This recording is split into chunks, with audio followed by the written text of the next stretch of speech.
All right. We have Sneak 2K2.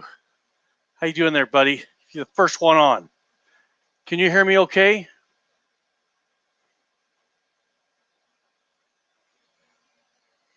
We got Brian Marks in the house. Hey, Brian, can you hear me okay?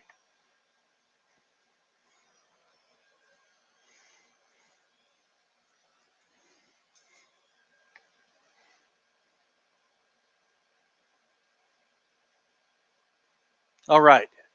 Perfect. You can hear me. Okay. Okay. So we have Alaska One Andy on. We have three guys on. We have a good live stream. This live stream is going to be, I'm going to talk about uh, sizing your cases for your semi-auto pistols, helping you to wear every round chambers, what you're trying to do, what you're trying to achieve, something you can do to tighten up what you're doing with your cases. So that's what we're doing. And we have the awesome Chuck Best in the house. How you doing, buddy? So very good. We got Jeff Calvert. Hey, got a new guy. Jeff, everyone welcome Jeff. Michael Swarm. How you doing there, buddy? Gosh, it's good to see you. So what's everyone doing? We got Vanessa Kitty in the house. Okay, Brian says, Brian Marks, I added Reading T7 to my little reloading table. The pictures I sent you in an email. Hey, do this. Go to 76highboy.com and share those pictures over there.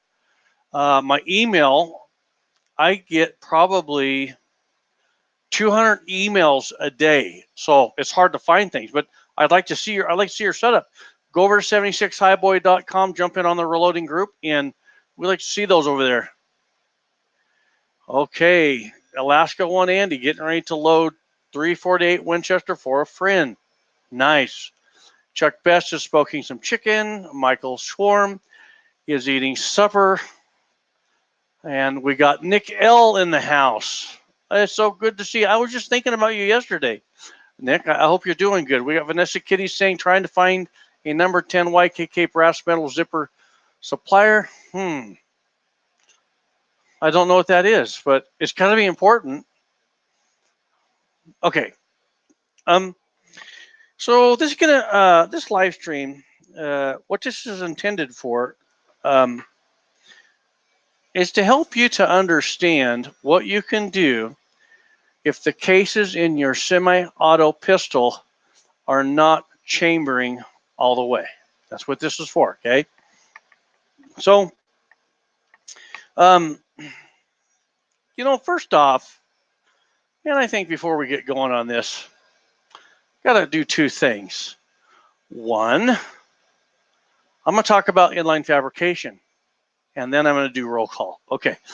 The reason I'm going to talk about inline fabrication for a moment is I have a guy today who was just talking. He had a question, and his name is 2A Holes. Now, don't ask. Okay, that's his name. Hopefully, he'll jump on and I'll answer his question. So he's building a bench that's 46 inches long, 22 deep, 30 high. And his question to me was, do you think that's a good sized bench? And so this is what I want to say. When you have a smaller bench like that, let me get something.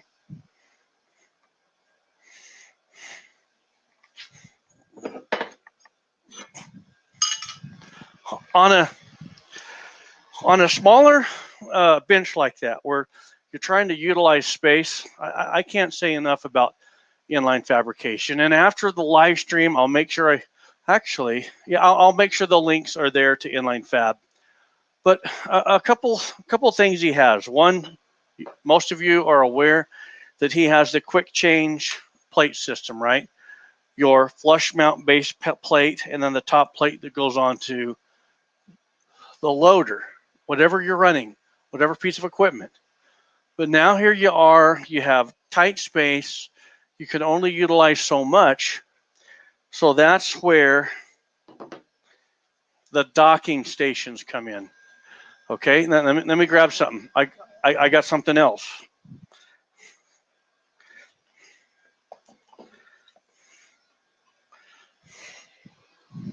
Okay.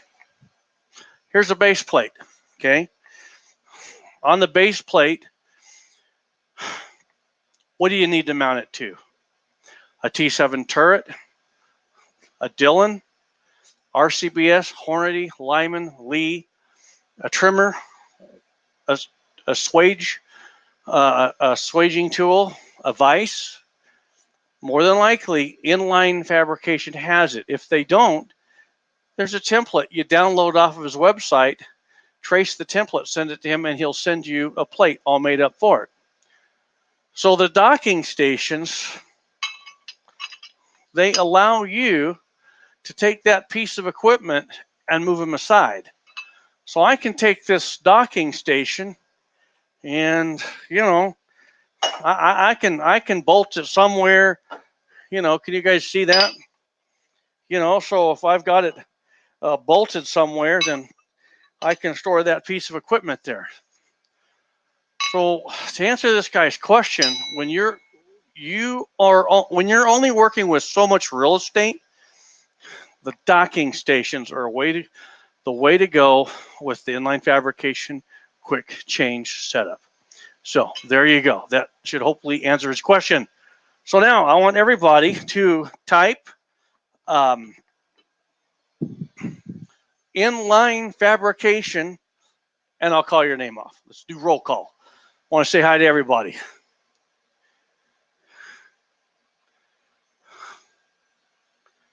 Oh, wow. So Shooter 65 just had knee surgery. All right. Well,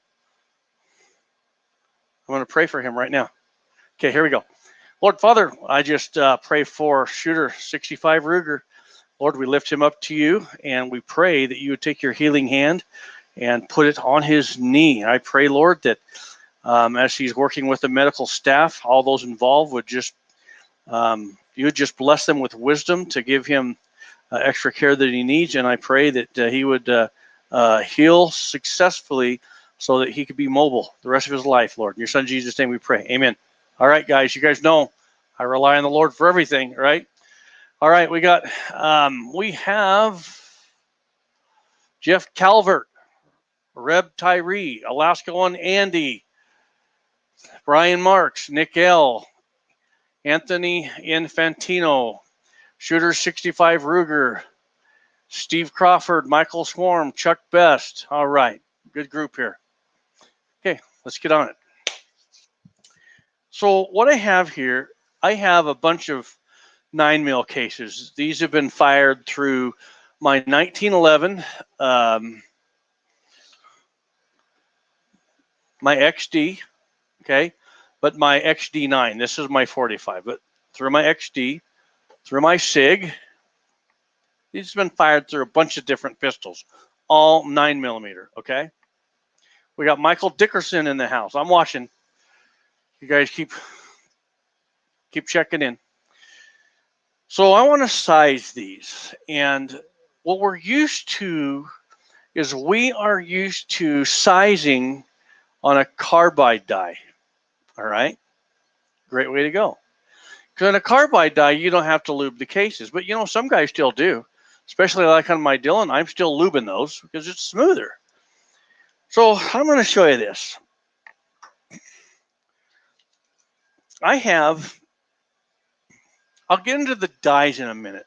Let's talk about this case and what we're working with. Fired case, hasn't been decapped. And I'm going to measure the mouth of this case. And I get 0.383. Remember 83. Now I'm going to go ahead and I'm going to decap that. Get my primer catch bucket. That's how I catch my primers, a big 5-gallon bucket. So I just decapped that. Now remember, 8.3.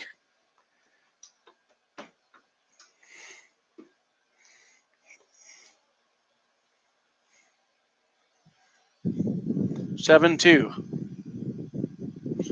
I just reduced that by 11 thousandths.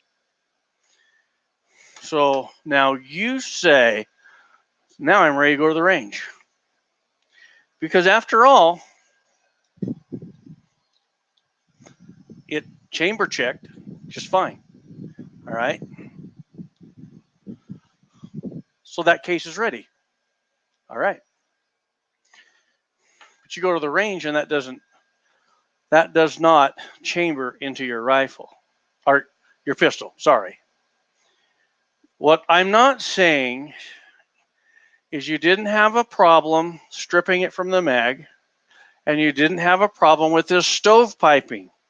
There's 3 issues you can have with not chambering. Issue 1, a stovepipe. A stovepipe says your cartridge overall length is too short.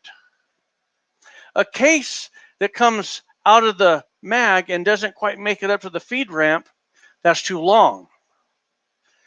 But that's not what I'm talking about. You've sized this and you've said it's ready. So you get your perfect length and you chamber it, but that last little section, your slide won't close. Now that's what we're after. So you say, I don't get it.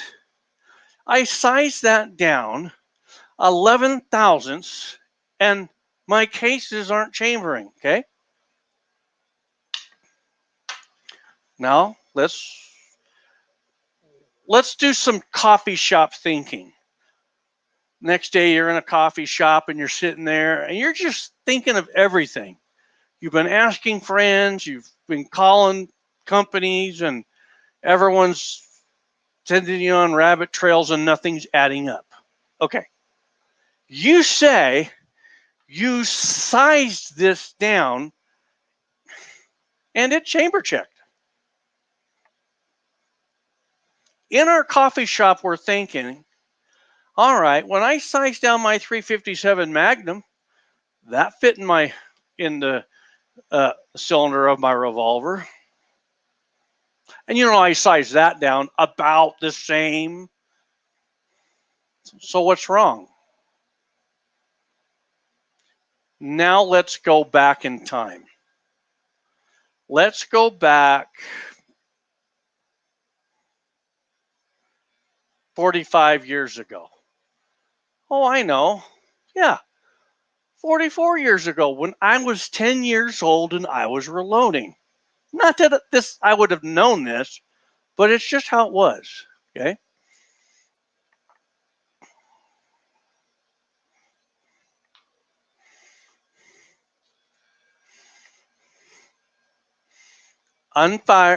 Fired case, hasn't been decapped, hasn't been resized. No, I'm not going to lube it.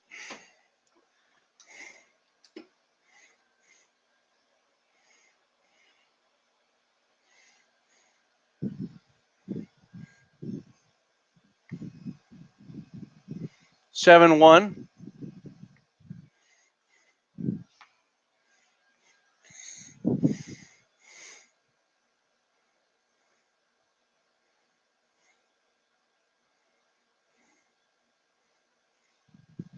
Seven two.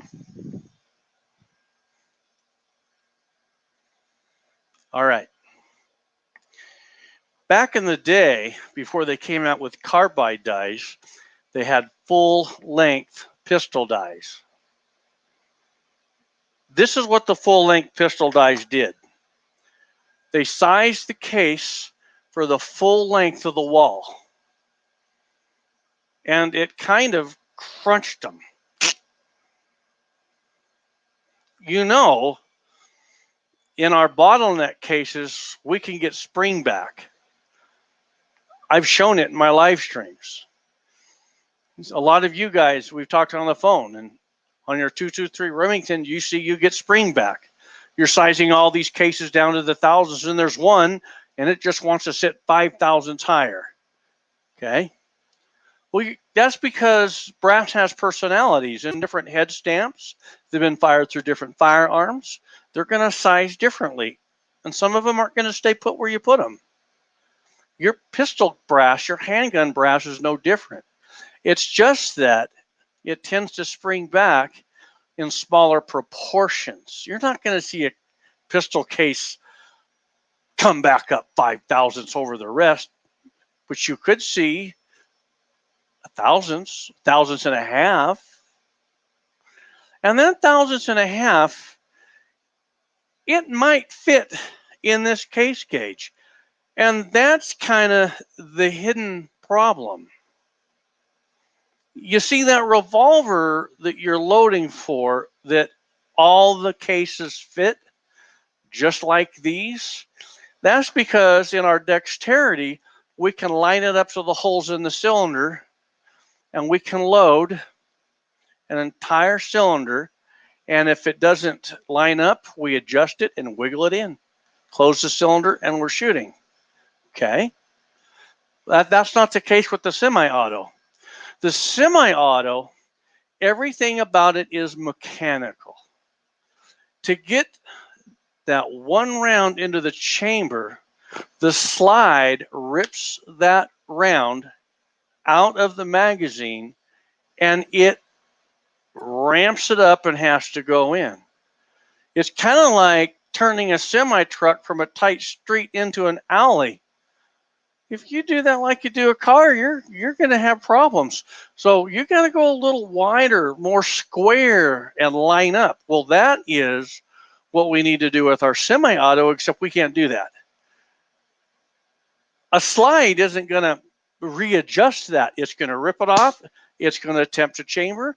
And if it's not sized right, it's going to stick, and it's not going to fully seat into that chamber. So we have to do something. What is that?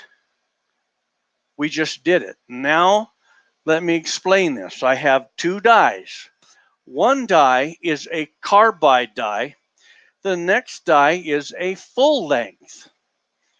So let's just say on your Dillon, you've got that set up for a carbide. And you find that you can take your cases that are fire. Now, let me explain something. I'm doing my cases differently now. It's kind of I'm in the process of learning and figuring out. I already know how it works, but I'm just paying attention to the particulars. Used to be that I would take all my brass and I would come over here, I would decap, I would resize it in the carbide. I'm going to explain this. Just watch and I'll explain this. And then I'd run it up into my full length. And any that were stubborn that went into the full length, I'd turn them 180 and I'd nail them again. Okay? Then I would have to wet tumble these and then dry them. That's just too much time away from the trigger. That's too much time at the bench. I don't want to do that. So now what I do, I go to the range, I come back and I take these and I dry tumble them. And they go right into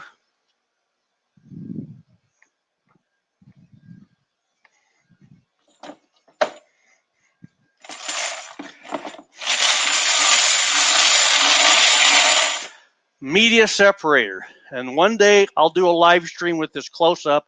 We'll get that over. I'll show you how I do this.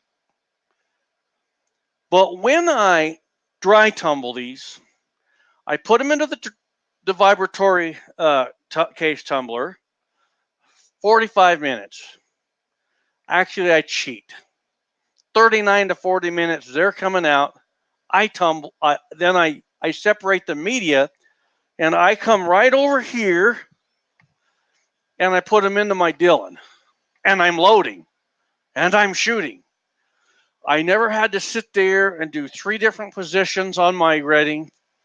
I never had to sit there and go wash them when I was done, and then sit there and put them in the case dehydrator and give them this many hours. I cut all that out. So now what I'm doing is I'm reloading, shooting, quick clean, reloading, shooting, quick clean, reloading, shooting, okay? But you got a problem. You run these through your Dillon, and at the range, every once in a while, you have one that won't chamber. Why? Okay. the best that it could be for your semi-auto is you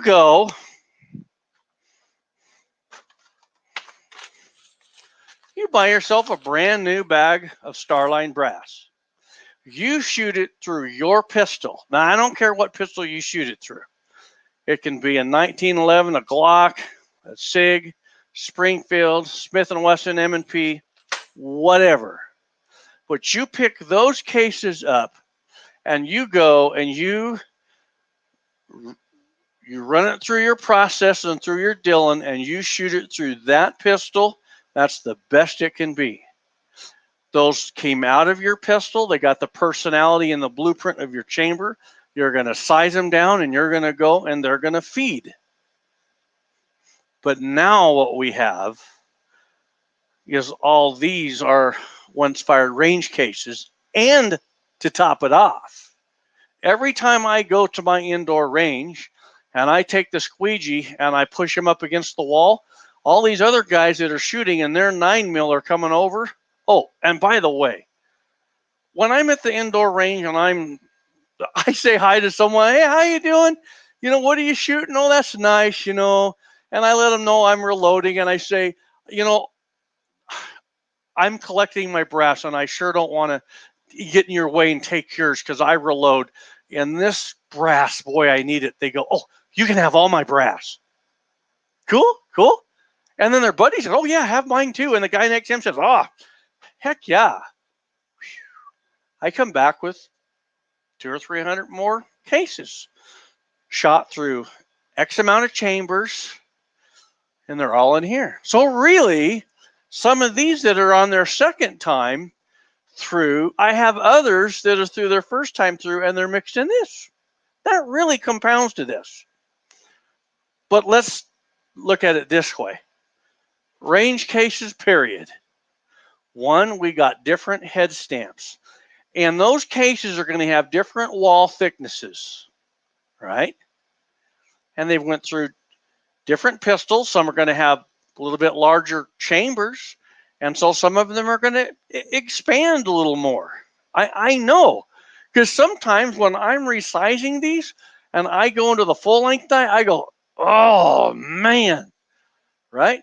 And it's not one of these funky max mil spec military cases. It's just a regular case.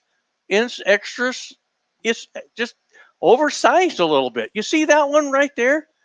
That one you ran through that Dillon, that would bite you. That would really bite you. So, okay.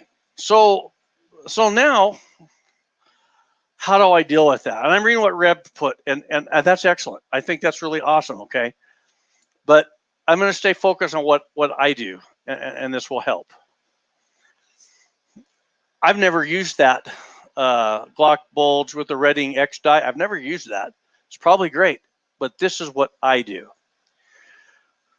When I get my range cases, especially from ammo brass, the first thing that I do is I take the case and I decap it.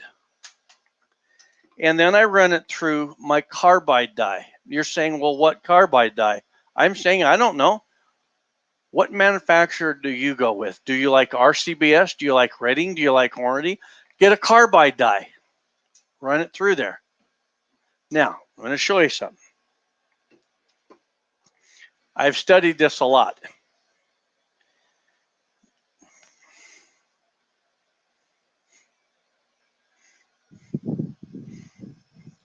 Seven two. Then I run it through the full length size die.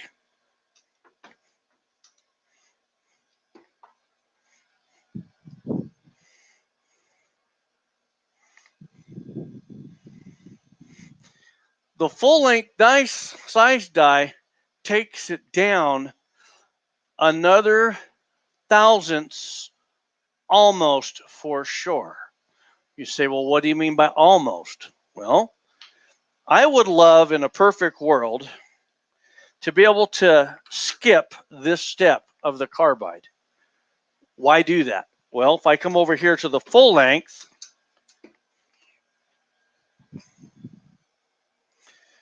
Well, it's 7-1, but not all the time.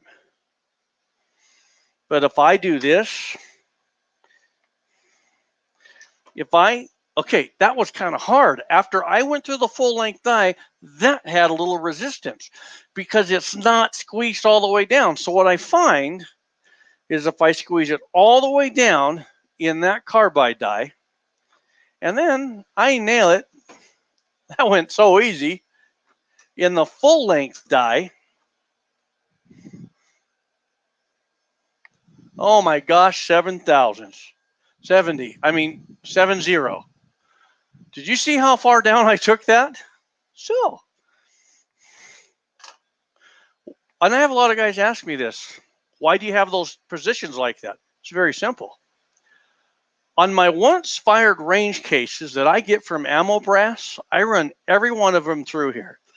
I universal decap, then I size them on a carbide die, whatever carbide die you want to go with. RCBS, Redding, Hornady, Lee, I don't care. Dillon, RCBS carbide. But my second resized die, that is a full length pistol die. I don't care whether you're shooting 45 auto, 40, 9 mil, and I don't care what manufacturer you're going with. Full length. So, if you're having problems, you seem to have a lot of cases that they won't quite fit into your chamber. They're still a little tight. And what I found is this. Of my 9 mil pistols, once I do this, then for their life, I'm pretty much good to throw them into the Dillon. Well, there's still a kiss of death with that. I can be at the range. I can be going bang, bang, bang, bang, and one will hang up. That could have been one that the last time I was at the range, remember the guy sweeping them my way? Those never went through this. The range cases did, but the ones I picked up while I was there, some of those didn't, and some of those were overexpanded, and they went straight into the Dillon. No problem. Bang, bang, bang, bang. Oh, eject. Bang, bang, bang, bang, bang, bang, bang, bang. And that one that I just ejected, I just use that as a practice round. And when I'm done, I pick it up. That goes through my Springfield because my Springfield, or if you've got a Glock or my SIG, their chambers are that much less supported that they'll accept that. That's how I do that. Now, if all of your cases, every single time you want to run them through this, I was doing that for the longest time. Every one of my cases that I always run through this is very rare. Very rare to have me have one hang up. So I'm still in the experimental stages. And if I find that I have too many that my Dillon just doesn't size down all the way, then every case I have will go through this. Every one of them. The one change that I'm stuck on now is I'm going to keep my cases in the dry media. No more wet. Too much time there. So you might say, all right, Highboy, that's a lot of time. No, it's not. Okay. This is not a lot of time. And I'll tell you why. What I was...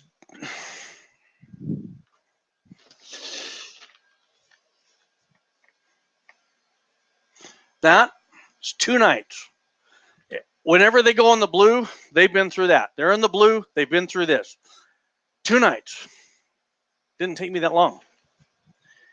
And what I do is I put a good gospel message on, or I got my audio Bible going, and I sit there literally, and I do a minimum 200 a night. Every night, just like I'm talking to you, I sit here and I do a minimum of 200. So this might help. I get a lot of guys. I get so many guys, and they say, I don't get it. I'm resizing my cases, going through my Dillon, doing this, doing that. I got this die. This company told me this. And I just tell them, try this.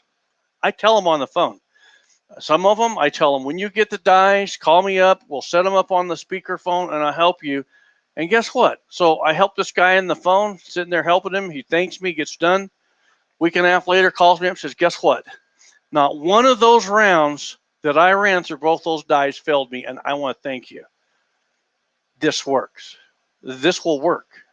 You got to find a way to get those cases sized where they're going to function in your pistol. Now, some, like let's say you're just shooting Glock. Your Glock's going to eat them up, and you could go this route. But where I have 11 semi-auto pistols, this is a plus for me. Okay, I'm going to look at some. Oh, Elfsters, man. He's got a Facebook group. Guys, go check out Elfsters. He's a good friend. He's a good guy. As for your pistol reloads, do you test some of your pistol rounds with the Plunk barrel test, or do you just use a semi-spec gauge, or just depends on the situation? Okay.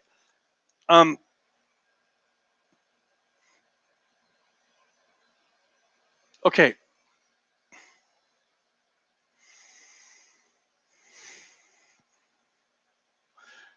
Correct. The correct way. This trumps a barrel. Why? This is more set to Sammy's specs. You can take 100 of these if it's a good company making them, and you can check the specs, and they're going to be much closer in tolerance than 100 barrels, depending on what company it is. Okay. All the guys that I talk to in that manufacturing world and in the machine shop biz, Robin Sharpless of Reading Reloading, executive vice president, me and him have had talks on this. Robin says right there that would trump that. Okay. But that doesn't mean that Plunk testing in your pistol's wrong. That does not mean that. But if you think about it, think. Our coffee shop, we're in a coffee shop and we're thinking, why didn't that chamber? Sometimes all my Plunk tests pass this and they don't chamber. It's because that semi-auto, it's doing the work, and it's not small enough that it'll quite fit in. Yeah, it fit in on this because your dexterity lined it up. But try to do it this way, and it's like it's a little harder. Well, your semi-auto, that's how it loads. So sometimes if it won't quite chamber into that, all you need to do is size it down like 1,000ths more. So I'm going to show you this. I'll just show you. We just did it once, but we'll do it again. There's my decap. That was a rough one. That was ornery. I had to get on it, okay?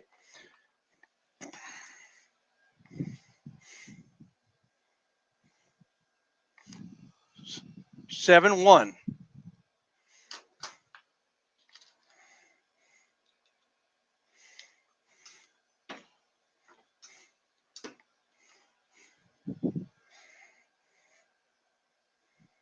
All right. Okay, now watch this.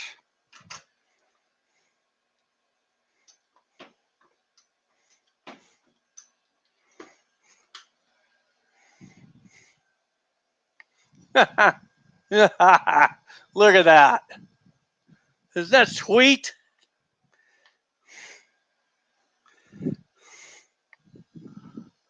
Seven one. We just hit that one at 7-1.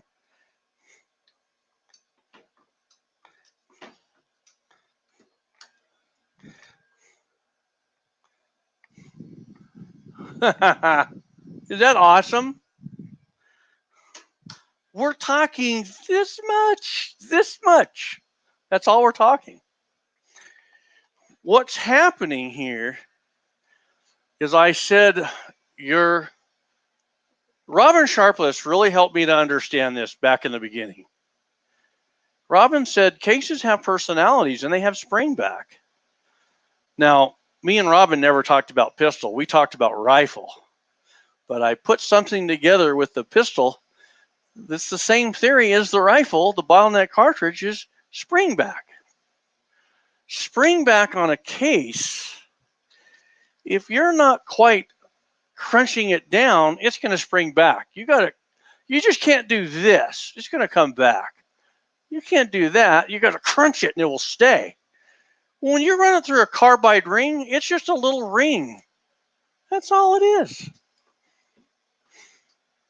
There's our ring. Oh, wrong die. Wrong die. Hang on. So here's our carbide ring. We run it through the carbide ring.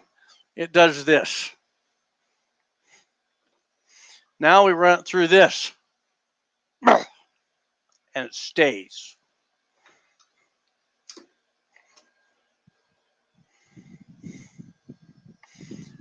You're seeing it. Now, we could run it through just the full length.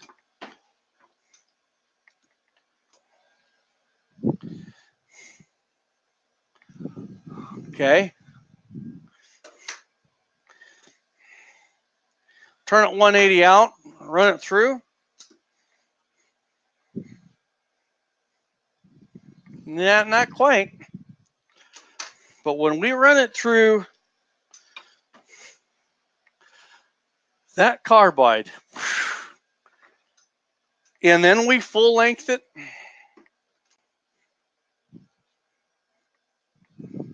look at that.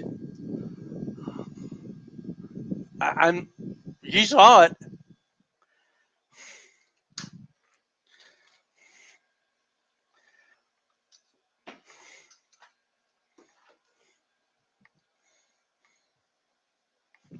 Look at that. Now that would bite you right there. That would bite you in a tight 1911.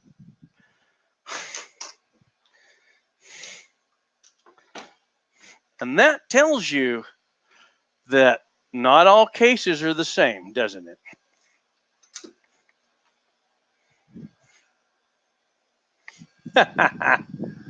Right there.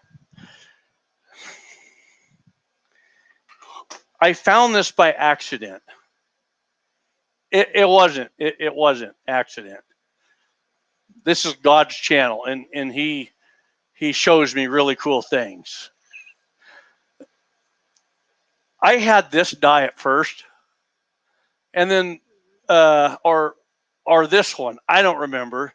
I was talking to Robin, and he said, "You got to try that other one." So I got it. And when I put both of them together, and I started going back and forth, try one, try the other, then try them both. I was like, and I really study in each case. Study it down to the thousandths, and I'm like, wow. If I run it just to the full length, it does a pretty good job. But when I run through the carbide and then I nail it in that full length, it's done. That case is ready for any chamber you want to throw at it. Okay. Here we go. Oh, I guess I better get a fired case. All right. There's my universal decap. Let's measure this before I size it. 8.3. When we size that, it's going to be about 7.2. Okay.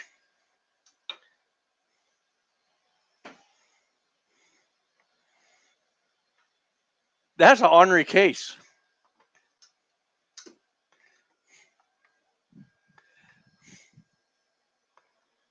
7.1.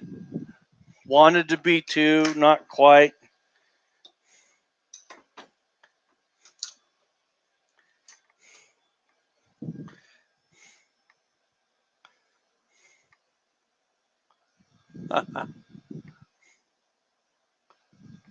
You're saying, well,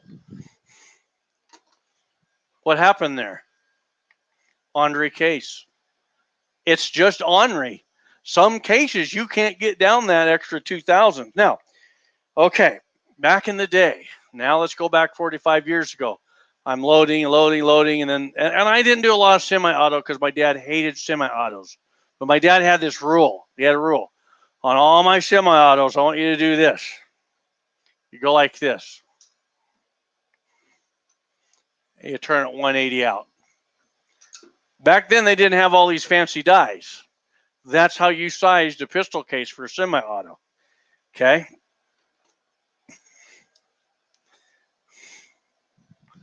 I got it.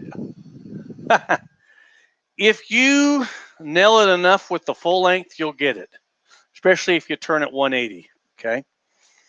And so all you really have to do, if you really want to learn cases, all right,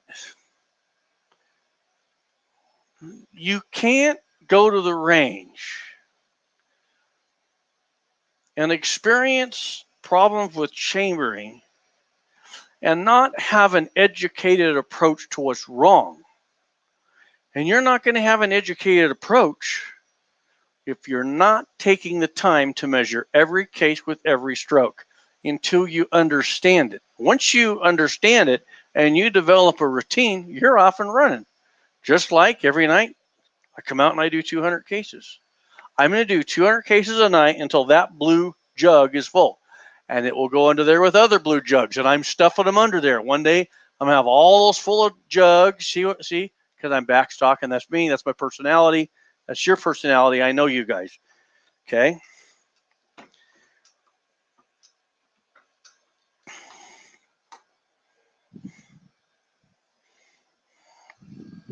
Beautiful. Beautiful. Now, I'm going to give you a homework assignment. This is your homework assignment. First off, you really can't effectively measure the mouth of a case beforehand. You can't. Look at a 45 auto. They're not always perfectly round. So if I start going around that mouth of that case before I size it, I'm not going to have any luck with that. But once I size it, that's the difference. Now, on an unfired case, we can get close. All right. So this is your homework assignment. So some guy on YouTube can't tell you something that's not correct. I don't want you to take it from me. I don't want you to take bad advice from anybody. So you're going to do this. You're going to take your pistol case. I don't care what it is. It can be rim straight wall cartridge for like 357 mag, 44 mag, or it can be for your semi-auto pistols. You're going to take, okay, now that's a fired case right there.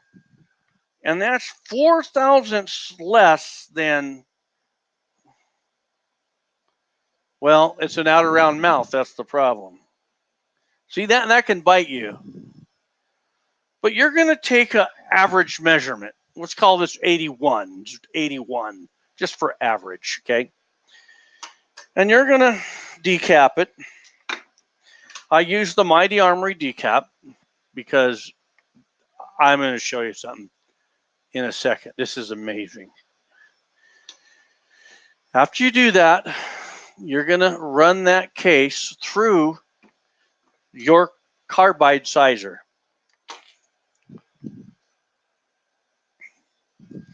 You're going to take a measurement. And then, if I may, if you call reading reloading, tell them what handgun caliber you're sizing for, and tell them I need the full length pistol die for that, for my semi-auto pistol. They'll give you the number and you can order it and they'll send it to you. I swear by this Redding, I do. Okay. So what was this? 070. So you're going to run it through the carbide ring and you're going to measure it. And you're going to run it through the full length and you're going to measure it. Now look at that. Now I'm not lying. You're going to sit there and you're going to measure 100 cases that way. You're not in a marathon. If it takes you 3 days of 10 minutes at a time every day, every time you pull the handle, you're going to make a measurement and you watch cases and you'll see personalities of cases. And there's another thing. You would say that an ornery case is going to spring back more. No. That is wrong. You do the homework like I just told you, and you're going to find this out.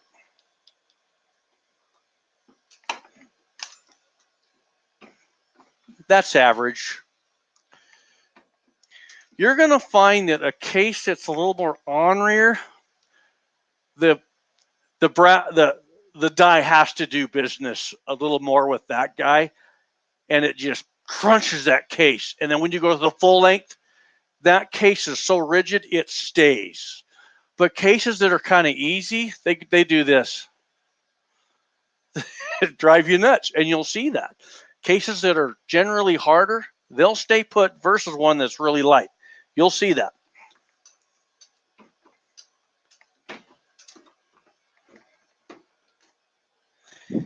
Oh.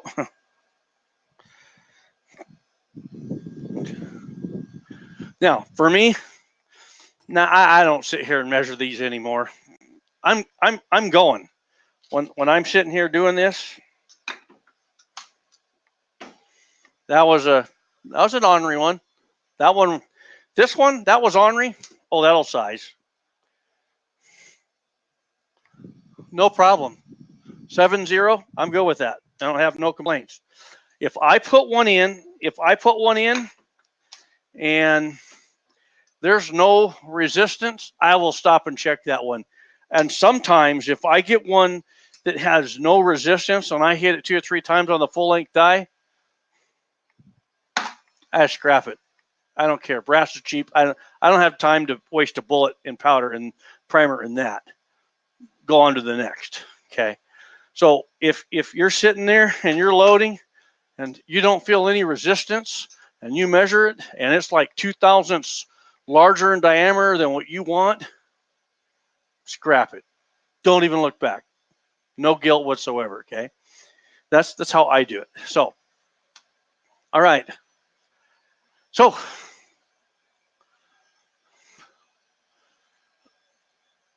there's a full length, no. Bottleneck cartridge cases would have a expander ball. Handgun doesn't have that. Okay. Because on the next step is when we set the tension with the seat stem. Right now we're just sizing and decapping. There's nothing happening on the inside of that neck. Okay. And that's kind of the gold to this. Okay. On your full length die, you know, the mouth of this 9mm is 10 thousandths smaller in diameter than the base. So it's a bit of a funnel. So when we come down, we're going to match that. Now, this is what I would tell you. I haven't been using lube, but do. I haven't been using lube just because whatever, right?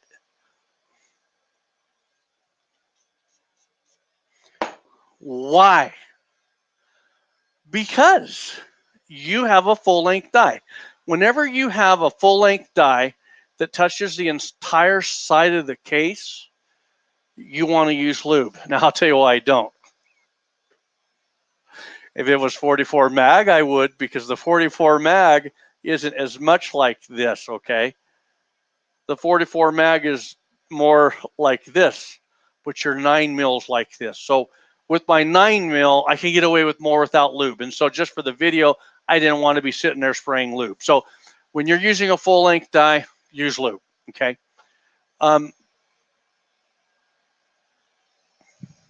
Okay, I got to tell you something. Andy just said, I just ordered a Lyman American 8, could not pass it up on sale, 135. That's awesome. I don't have nothing wrong with the American 8. I think it's a great machine. I really do.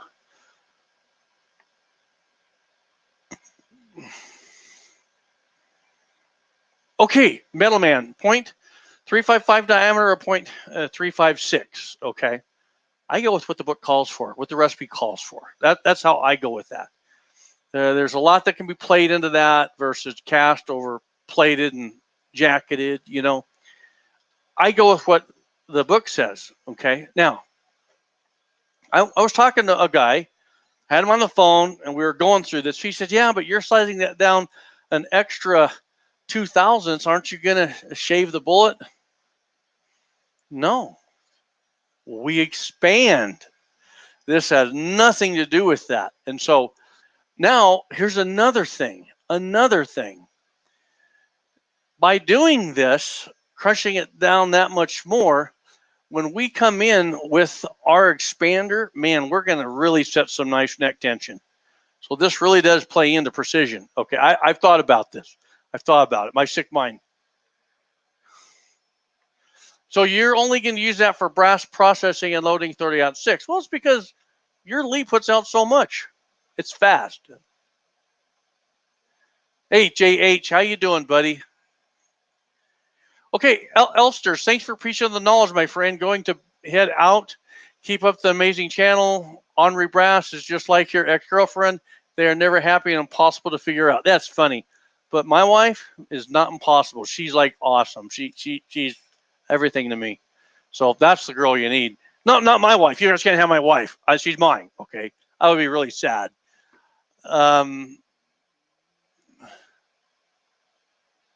Oh, and that's only your 6th press. Andy, don't you laugh when people say, "Yeah, I'm going to get into reloading so I can save money." Good luck with that. You just get to shoot more. That's all. I hope you're doing good. It's good to see you, Jamie. So now, who wants to be on? Okay, that's what I'm going to do.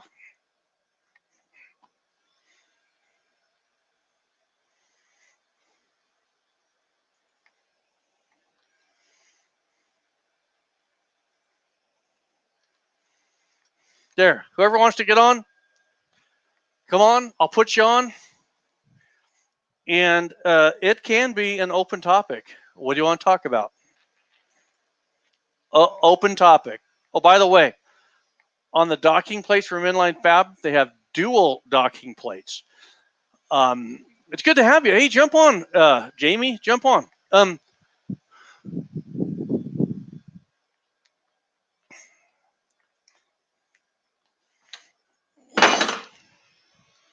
Well, you do save money in the sense that you can shoot more for less, but you're just going to shoot more, and that's not going to save you money. It just makes you a better shot.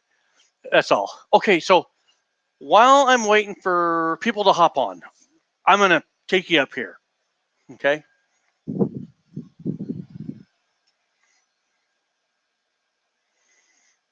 I'll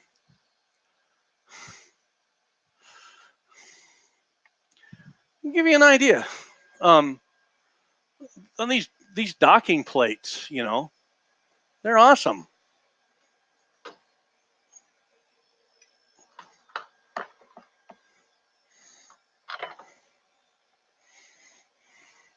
Like that. Hang on. Hang on.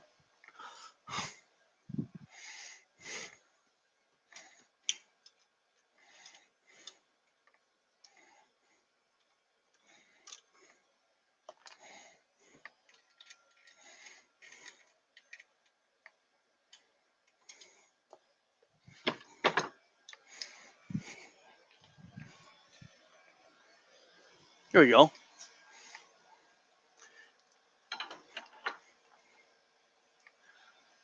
Here you go. Dan provides the heavy-duty screws for the docking plates. It's just something good you can get them mounted into. These here. Hey, Cesare, good to see you, buddy. Okay.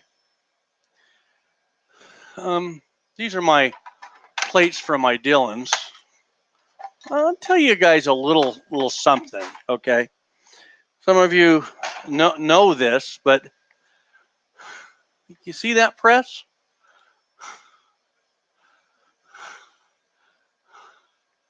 I've got $250 on that. I don't want to sell it, but if I was, that's what I would want. Okay, this one's 90. These are the original Reddings. They're the model 7-1s, okay? I think that's what they are. Yeah, 7-1s. This one's pretty much never been used. This is an original one from back in the day, unused, but it's not as old as this brown one. Oh man, if this brown one was not used, I'd be smoking. I've got some original Redding powder measures and their scales, and one day, if I ever expand my garage, like buy another house with a bigger garage or a bigger shop, I want to have like a Redding section set up of yesterday, their old stuff. It's really cool, and if I do, you'll see it on my channel. So I'm just watching the comments. So then these are my Lee. This is the classic cast. This is the Challenger. You know, I like the little Challenger. There's nothing wrong with it. I mean, it's not a powerhouse, but it'll load pretty good. I like it. I don't have a problem with it. I really like this classic cast, but I bent the handle in that one live. You guys remember that live stream? Yeah, I bent the handle. Yeah, we were going crazy. And so there's my Lee powder measure. There's my Lee auto prime. This is my vise. This is a powder measure, a Redding powder measure. There's my Dillon Super Suede 600. There's my Redding case trimmer. There's my Vaquero. Oh, you guys can't even see me now. Oh my gosh. Hang on.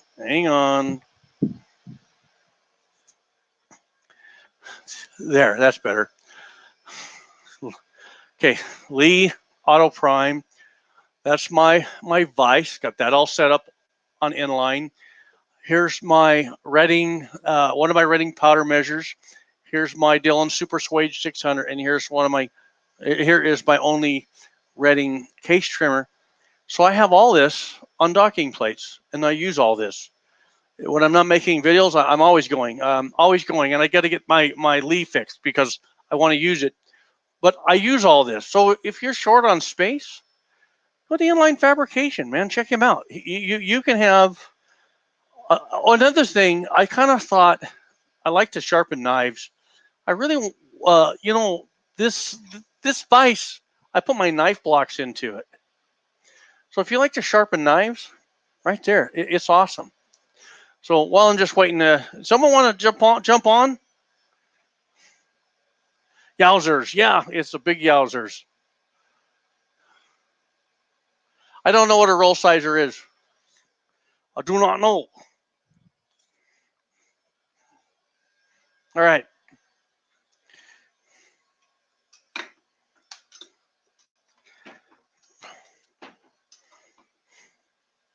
Who wants on?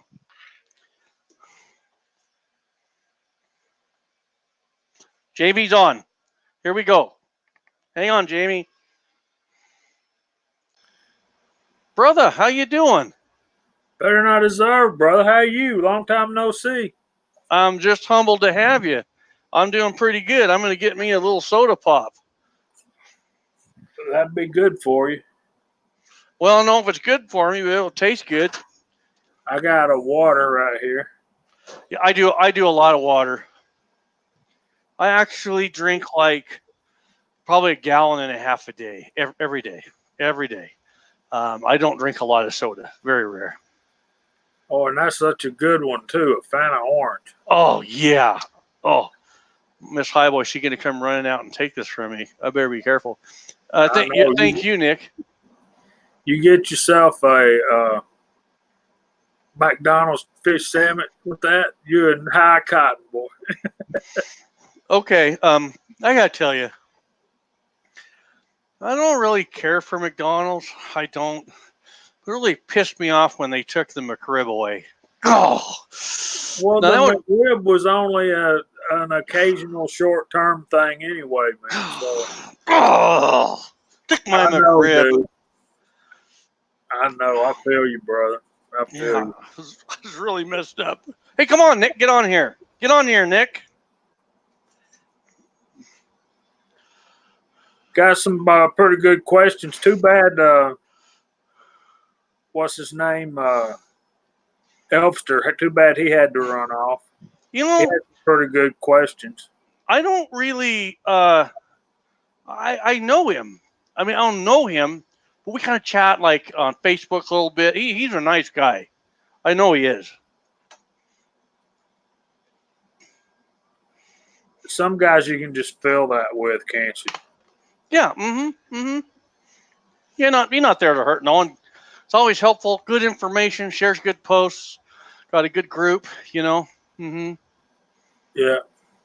Yeah. Oh man, Yeah. Metal Man. I love Chick-fil-A. Now that is top notch. Yeah. Yeah, they started in my state and now they've gone nationwide.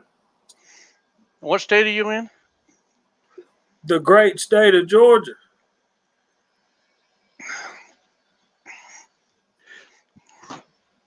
Reloader dude? Reloader dude. Okay. You like that, Jamie? Yeah. I can't throw this away because this is Reloader dude. No one gets this. Just Reloader dude. Reloader dude? Whoa. Yeah, so there's a link in the side chat, Reloader dude. Come on. Yeah. Okay. Anybody that wants, now listen, some guys, they don't feel like they got a big, impressive reloading setup or they're new and they don't have the lingo. We just love to say hi. So Jamie, would you, I don't know how to do it, but tell everyone how to get on that link and join us. You just click on the link and it takes you right there. I mean, it's that easy. And you'll get you'll come up to a screen where they're testing your camera and your microphone before they go live, and then you just click enter the studio, and then you'll be down there in the bottom, and Highboy can see you and click add to the show, and then you'll get a sign that says you're in the show. Everyone can see and hear you. So you were talking about not having the expensive layout. I have I'm up to 3 presses. They're all Lees. I've got the Lee classic cast turret press, which I really like, and I got the little bitty small Lee single stage, and The I have Challenger. No, it's smaller than that. The Lee. Oh, yeah. And it's like $40. Great entryway to get into reloading. And then I've got the Auto Breech Lock Pro Progressive. How do you like that?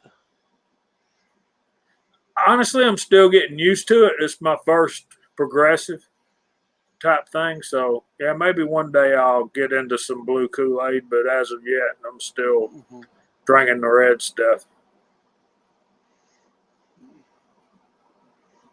I actually thought about getting that press just to have it on my channel because I get people that ask me and I don't know anything about it, but I thought, you know what? Lee does a pretty good job in my opinion. For the price, people just shouldn't knock them. I mean, I know guys in my town, they work in the gun shops and they've been loading on Lee forever, and some of them they don't plan on leaving them because they just always crank out ammo. Well, I can say this: we had a meet and greet from some guys that YouTube creators and stuff up at Dead Zero in Tennessee. And I had my first 270 rounds, and we were shooting at 1,000 yards, and I really didn't have enough scope on my rifle. So, but those things were dinging a 6-inch steel plate at 200 yards without missing. Then I went out to 600 doing the same thing. So, yeah, Lee'll make some good ammunition. Right on. That's awesome. So I got something to talk to you about, brother. What's that? I got a proposition for you. Some of the guys that hang around over on my channel and stuff, we're kicking off a 30-30 load thing. So we're kind of, you know, and this is my proposal is, you know, there's a lot of guys in this world that are shooting these 6.5 Creedmoors trying to get to 1,000 yards. They're doing this. Hunting season's coming up, so a lot of guys got their bolt guns out, reloading, getting them all sighted in, all this. But almost everybody has either daddy's or granddaddy's 30-30 lever gun sitting back in the safe or in the closet getting dusty, and spider webs in the bores and all that kind of stuff. So we're kind of kicking off a 30-30 load series and trying to get people to get those old guns out and try to show them some love, because I know you have 30-30s, and I know a lot of guys out there do, and we just we need to spread the love around, man. I mean, I'm old. I like old stuff. You know, I will compare the 30-30 to all this new stuff that we have in the same way you could compare carburetor to fuel injection. Carburetor has too much good to ever get rid of that. And so does the lever action. I got a story, actually. I got a story for you. When I went, and I'm not a big hunter. I am not, because I have really bad asthma. Over the next few months for me, the change of the air going into winter is hard on my lungs, and my breathing gets really tough. If I had my own camp trailer where I could take my, I got a machine that it's a nebulizer machine, then I could go hunting because I need that machine. But when I went moose hunting a couple years ago, I took a backup rifle. You always want a backup rifle in case your rifle or your optics fail. And my choice was my Winchester Model 94 and 30-30 Winchester. Great, because I didn't, you know, I'm thinking 100 yards for my moose. Perfect, right? Luckily, I got him at 70. Well, one of the guys I went hunting with, he said, why are you taking a 30-30? Oh, my God. You know, I said, it's a 30 caliber bullet. And so I didn't even argue with him, because if they don't have your knowledge, you're not going to change them.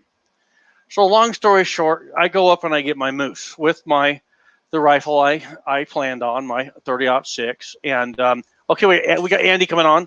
Let's get Andy rolling here. I just love this guy, man. He's like my dad. Story short, I go up and I get my moose. So anyway, I planned on I get my moose. Okay, wait, we got Andy coming on. And it's snowing and we're having issues, and so finally I get the guide up there. He's got 2 horses and a mule, and it's just him and me. We're talking. Man, we had the greatest time, right? And so while we're talking, I said, I want to ask you a question. What do you think of 30-30 for taking a moose? Guide up there. He says, 2 horses and a mule. Oh, I got a lot of guys that take their moose with 30-30. I got some guys that's all they take their moose with. And so you know, don't underestimate that 30-30, because it's a 30 caliber bullet, and the selection of bullets and the speed you can get them going, it's a close up. It's not long range, but and that brings me to this, and then we'll introduce Andy here. I was talking to a guy who he shoots probably 1,500 yards. But when he hunts, he says, I'm a 180 to 250 yard guy. And I said, I agree, because I like to get up close to my animal. You know what I'm saying? So, yeah, I think we could do that. So what are you thinking with the 30-30? I'm thinking that you can sit there and, the classic loading for the 30-30 is 170 grain bullet. Yeah. And that's running around 2,000 feet per second. Your 30-06 is the same caliber bullet, and you can get it anywhere from 110 grain up to 220 grain bullet, and it's not running that much faster. So you're looking at close to the same thing. It's like all in hunting, and you know better than I do, more than the caliber or more than the velocity, it's shot placement. That's the biggest thing you can do. If you can shoot that 30-30 well, you can do just about anything you can do with the 30-06 within 100 yards. So what do you think you want to do? What I want to do is get a bunch of guys to make some videos of them loading and shooting, especially cast bullets for 30-30, and go out there and have some fun. And just let's have some fun. Look, man, that's what I'm about. Life is short.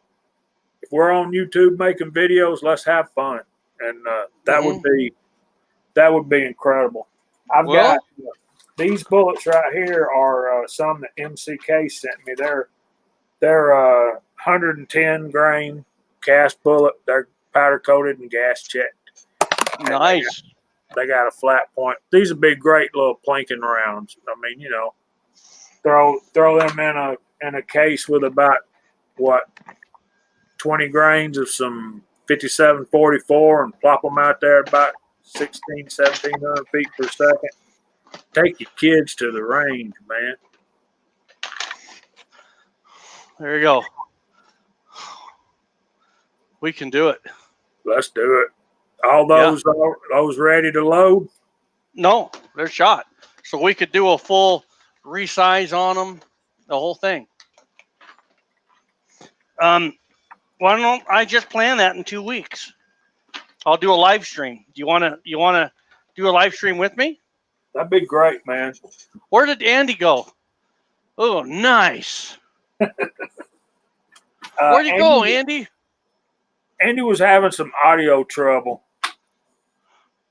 And I have like 4 different 30 caliber molds.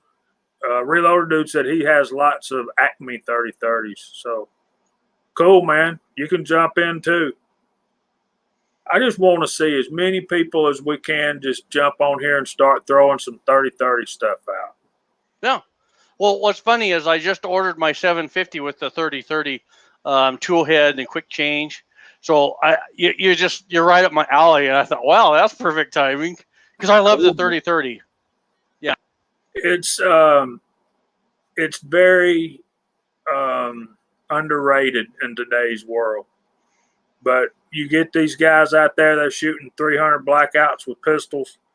Hey, guys, there was a round that came out in about, 1873 that is out doing that still. Same caliber. Yeah, right. It's in a way. Andy, I'm turn him back on. He's backstage waiting on you to let him back in. It's not showing him. Do you see him? Mm-mm.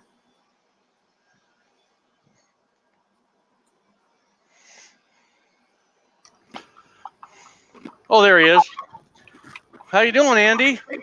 Oh, hanging in there. How you doing? Good. What's up on your world?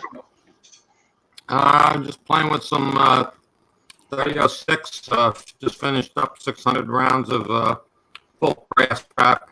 Just trimmed them all, finished trimming tonight. Well, tomorrow's starting to reload. So we'll see where that goes. Do you ever do any 30-30, Andy? Yeah, I did many moons ago. Yes. So the reloader dude is sexy to hang out with us, man. We'll ruin his reputation. Hey, he's welcome. It'd be nice to have him. So where do you want the videos sent then? Just post them on your channel. All right. People will find them. Okay, I see what you're saying.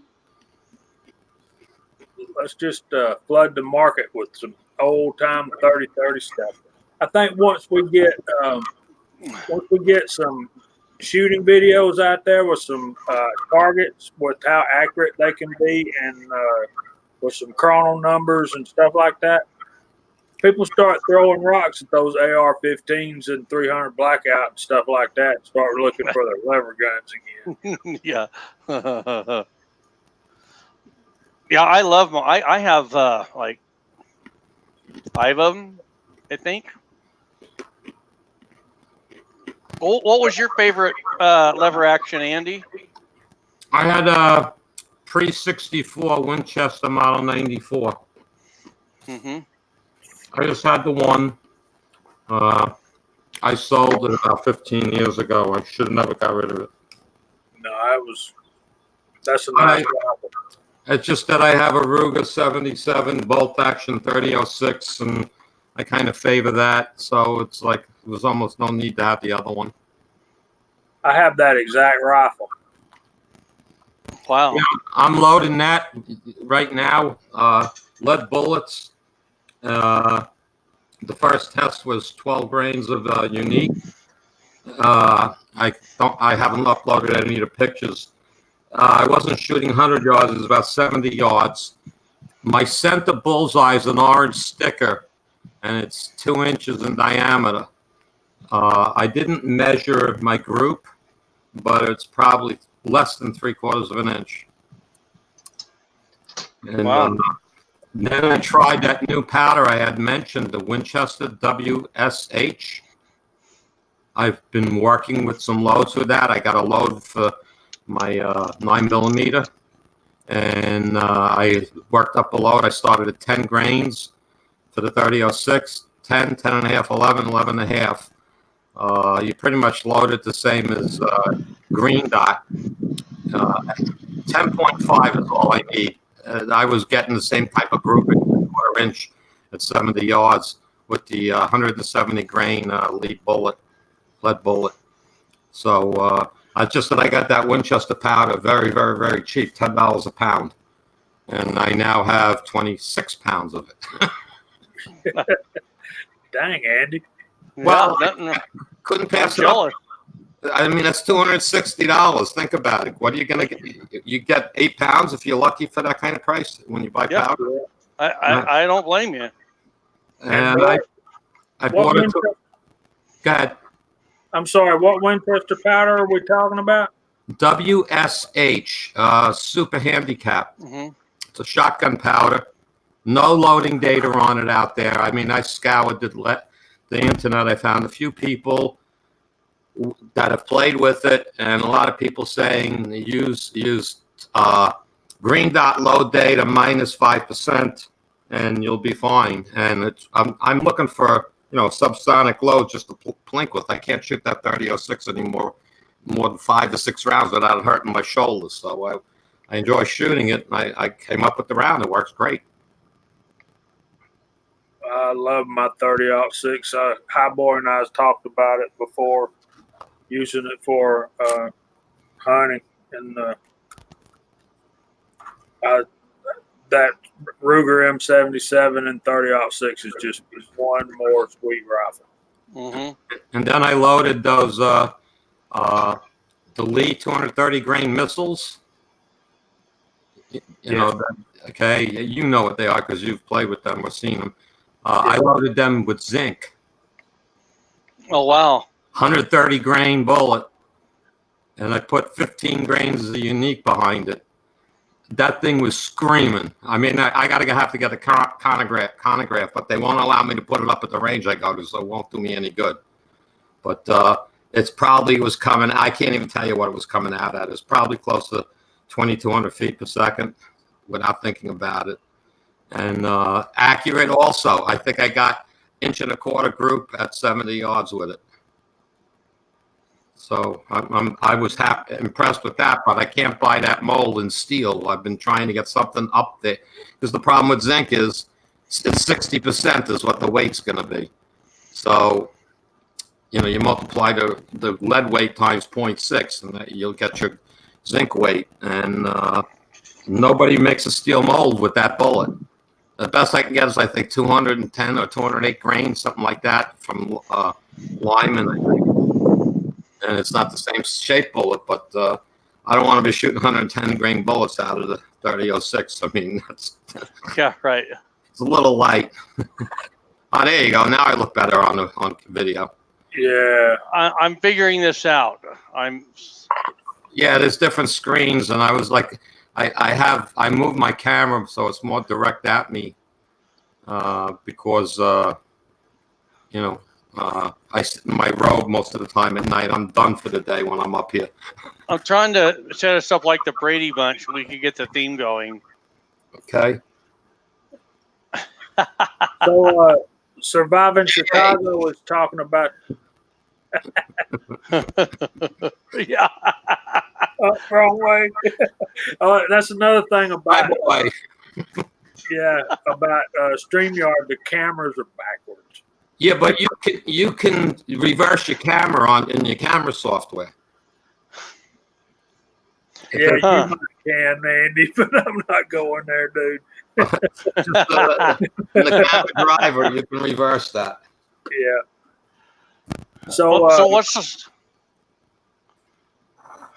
Surviving Chicago's talking about the lever revolution rounds for 30-30. Yeah. You can buy these bullets. Let me see if I can get it up here for you. Yeah. I got a few boxes of those somewhere. Those are really slick. The thing about these Hornady things, and something we probably need to tell people if they're thinking about loading for 30-30, any rifle with a tubular magazine, do not use a pointed bullet. But you've got a sharp pointed bullet in contact with a primer, you get a good recoil, you could have a problem. A real problem. But I think most folks know that. And there's what the bullet looks like. It's got a good boat tail on it. And of course, you can use these in tubular magazines because the point is polymer and rubberized, and it's not going to set off a primer. Yeah. Hey, Greg McCormick has a question. Have you ever reloaded 500 Smith & Wesson Magnum? Any thoughts? Well, just know this. Use brass, not nickel-plated, because the nickel-plated tends to be brittle. A lot of PSI. And so that's all I'll tell you. Approach it like you would any other, rim straight wall cartridge, and have fun. That's what I would say. Don't let someone shoot it that's not used to it. That's for sure. So I was wondering if I could have a little show and tell. I would like to show who wants to see something that I bought at the gun store this week. And in my opinion, this could be once in a lifetime buy. Who wants to see it? Go for it, man. Okay. Andy wants to see it. Okay. I want to see it. All right. I'm going to put the screen on myself just for a moment so I can show you it. Okay. Hey, Andy or Jamie or anyone in the comments. From 1956 to current day, how many Ruger Blackhawks have been made in 44 Magnum? How many? I mean, if you had to guess. Not enough because I don't have one. Andy says not enough. It's in the millions, isn't it? I would say, yeah. Okay. I got a story to tell you. Back in the day, in 1956, Ruger came out with the Ruger Blackhawk in 44 Magnum. I think in 57 they made a 250,000 of them. But I think I could be wrong. It's like around 1960 they came out with the Ruger Super Blackhawk. Okay.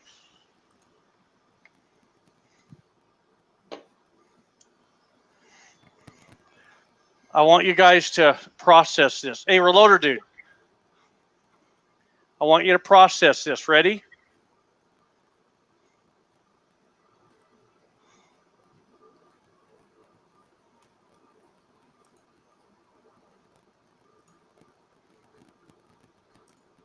What do you think? 1958. Oh no, it's 57. But is that awesome or?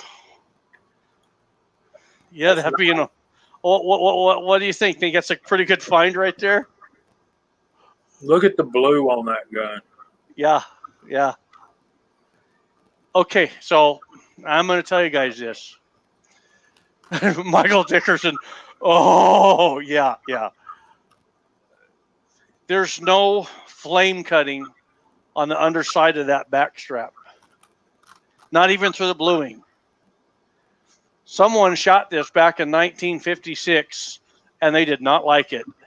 And they stuck it in their drawer. So I'm going to tell you what happened. This week I walked into a pawn shop and they were just tagging this. And I know these guys really good. They are awesome. We're very good friends, and I saw this, and I grabbed it, and they were asking $9.95 or $9.99. I said, "We take 100 off of that." He grabbed it, said, "Let me go look." He comes back, he says, "I'll give you 150 off that." I'm like, "Well, thank you." So I got this for $8.50. The book shows blue book, 2 years old blue book, not a current, but it shows it as $1,250 if it had the box. Take 100 off it without the box. But I've already got guys that would. Oh yeah. So that's my find. So you'll see that in the back in the day. Hang on, let me get a light.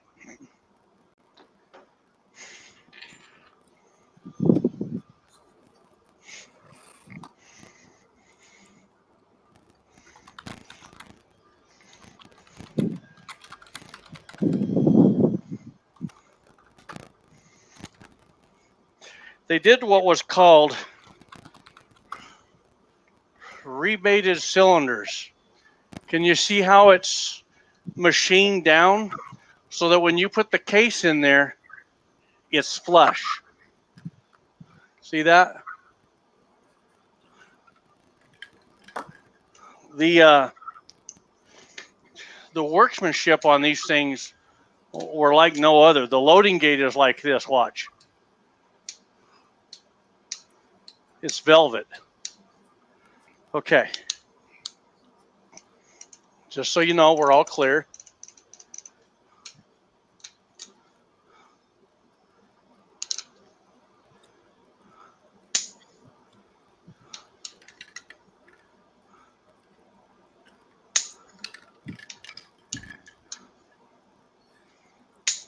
I'm going to tell you a story. This just happened recently. So back in the day when...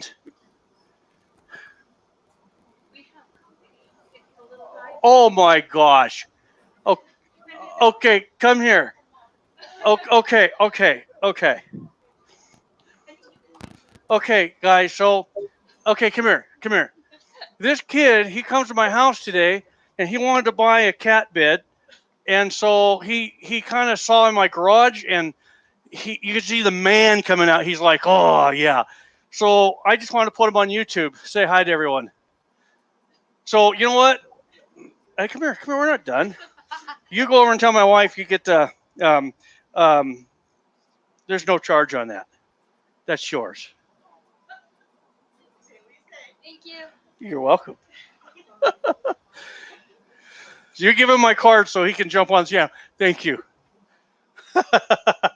we had some stuff out for sale today, and he came and he wanted that bed, and he was excited. He knew I had a channel, but I said, you got to ask your mom. So he just came by to buy the cat bed, and my wife let him jump on. So there you go. Okay, so here's a story, and then we'll get back into the group discussion or where we want to go. But I'll tell you the story. Back in the day, there was a problem with this revolver. This was the safety, and I have like 15 of these now. I have one of these that when you put it on safety and you barely bump that, it drops, and it would go off if it was loaded. So that was a bit of a lawsuit for Ruger, but that wasn't the only problem with these. The other problem was when you're, let's say you're riding horseback or on a motorcycle, you're going through the brush and it cocks it and it goes off. It didn't have that transfer bar to protect that. So a friend of mine said that his buddy just recently had his Ruger 3-screw 357 Magnum in a holster, up hunting in the backseat of his truck, took the whole holster, stuck it in his boot. Well, he gets out, he's scrounging through things, and the boot falls off, and it hits the hammer on whatever, and it went off and went between his legs. Ooh. It never hit him. So I got to tell you guys, don't ever stick a revolver in a boot. Don't put your revolver somewhere where it's going to get thrown around. And don't use old 3 screws for hunting, okay? There we go. So, all right. I'll turn it back into, here we go, a whole panel. I did want to say real quick, if I can pull this off, where'd Andy go? I was going to say, I'm going to go ahead and give this to Andy as my guest. Oh, he's gone. Too bad. Too bad. That's so mean, Highboy. Oh, gee, Andy, you checked out. So I guess you don't get the revolver. So all I'll say about that story, Highboy, is there's a reason why the Cowboys only 45. Okay. There's echo. I think that's you, Andy. I don't think so. Is that me?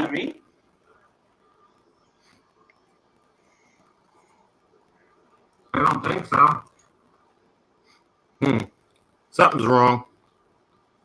I lost audio when I got booted.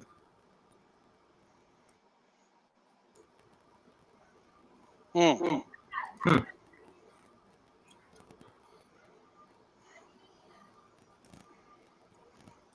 I don't know. The Cowboys always had the hammer on the 26 cylinder. Oh, okay, hang on. We're getting echo. Are we Try there? it now. We got echo now. No, I think it's Andy. I think Andy just had his volume up too loud. Yeah, turn your volume down, Andy. Now, how's that? Sounds good. Okay. Go for it, Jamie. I was just saying that the Cowboys always carried the hammer on an empty cylinder. Yeah, but that only cures half your problem. Because if you're going through the brush and it cocks it, now you're loaded. A lot of guys got hurt that way. Yep. Well, any questions or topics? I got one. Have y'all guys used any of the Shooter's World powders? I haven't. I use it. I like it. Do you hear me? Yeah.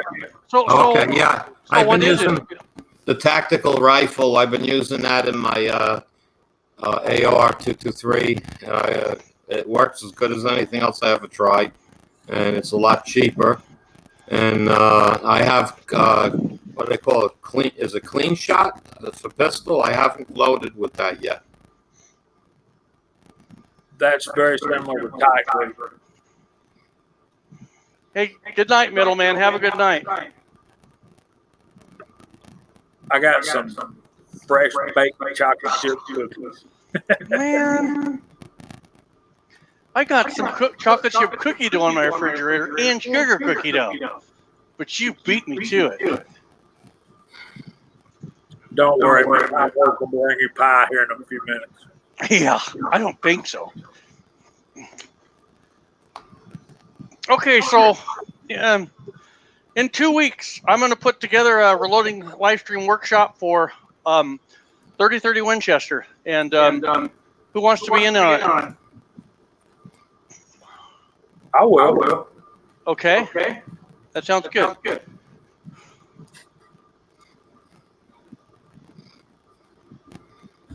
Yeah, I haven't loaded 3030 in ages, but it's not much different than loading 3006, except it uses less powder. Yeah, right. Yeah. There's Nice. I like it. JM Smith, 1974.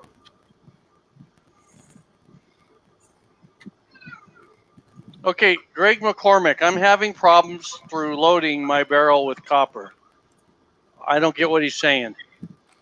Having problems through loading. He's getting some copper foul. Captain copper fouling. Yeah. Well, he could be loading too hot.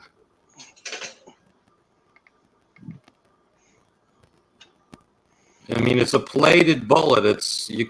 I don't know where you correct, Greg. I don't know where you're loading that at, but that's that should be down at the high end of loading with lead.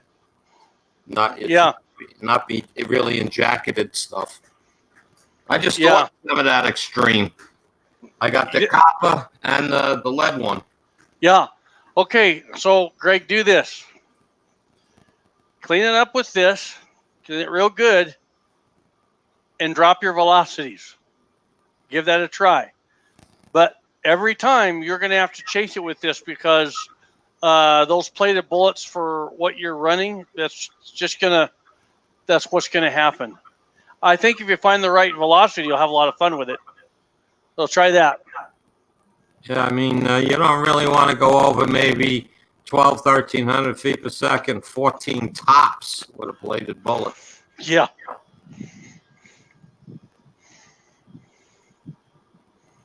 Yeah, Chris says, Chris 357 Mag says, keep plated at subsonic. Yeah. I'm using W3N38. It's VV3N38, not W. Oh, is that what that is? Yeah. What's that? Vavalori? I can't even say the name. Oh, Vitavori. Vitavori, yeah. Vitavori. By the way, Chris 357 Mag, new guy over on the forum. If you're not on my forum, I shouldn't say mine. It's not mine. It's everyone's forum. 76highboy.com. Go check it out. All right. Well, so what do you guys, what are you thinking? Oh, I wanted to bring something up. You had responded to one of my questions or an answer I gave you about I trim my brass after everything's done in final cleaning. Yeah. One, because it's a lot easier to hold in your fingers without the lube on it. Yeah, I agree. And as far as the brass, if you just tap the case, it comes right out. Any loose shavings, it just comes right out. So it's just part of my procedure. If you have the lube still on the bullet, it tends to cake up and stick inside the bullet. Yeah, I get that. Okay, so that's why I clean it first. Yeah, I'd consider doing it that way, but. And I use my wet tumbler, the hottest water out of the tap. I put in a teaspoon of Dawn, and 2 ounces of simple green straight to concentrate. And the grease is gone. Right on. About an hour, that's all. Thank you, Chris. It's a nice forum. I love it. We got some good guys on there. Have you been on the forum lately, Andy? I go on it 2-3 times a day. Yeah, okay, that's right. Don't say much sometimes, but I check it out a few times a day. Well, I get so busy with all the Facebook groups and video editing, and the Dylan series has had me running hard. Yeah, right. You're showing how to put every screw in the thing. Yeah, yeah. I mean, it's for somebody that wants to learn how to set it up, it's great. Yeah, that's the idea. Once I get the series done, it'll be a labor of love, but I don't want to do it again. Yeah. Especially, how many times did you take it apart to go back and show them how to do something? Oh, I've had I've had this new 750. I bet you I have switched caliber conversions back and forth 10 times at least. 10 times. I could talk to you on the phone and not be standing by this and tell you everything to set up about it. Hey, and that brings me to this. Is the 750 better than the 650? Yep. Oh, yeah. Yeah. I would like to tell you that it's not worth selling your 650 for, but the more I use the 750, the more I'm pondering on how to sell my 650 to buy another 750. That's how good it is. I'm just saying. Is the return of the action smoother? Not if you keep the 650 lubed. I wasn't really paying attention to that until I really was focusing on that. But the priming system on this 750 is so much better. And I do have to say I get less powder on the shell plate. So overall movement of the plate is a huge improvement. And the case feeder is top notch. So there you go. If anyone wants to know. Greg McCormick's got a question. Is there a difference between max grade primers and normal? And Andy answered and said that the normal primers are rejected max grade. From what I understand, the difference is that the max grade primers are the ones made during the shift where the oldest, most professional people are working on the line. In other words, they make max grade primers during the first shift. All the rest of them are second and third shift.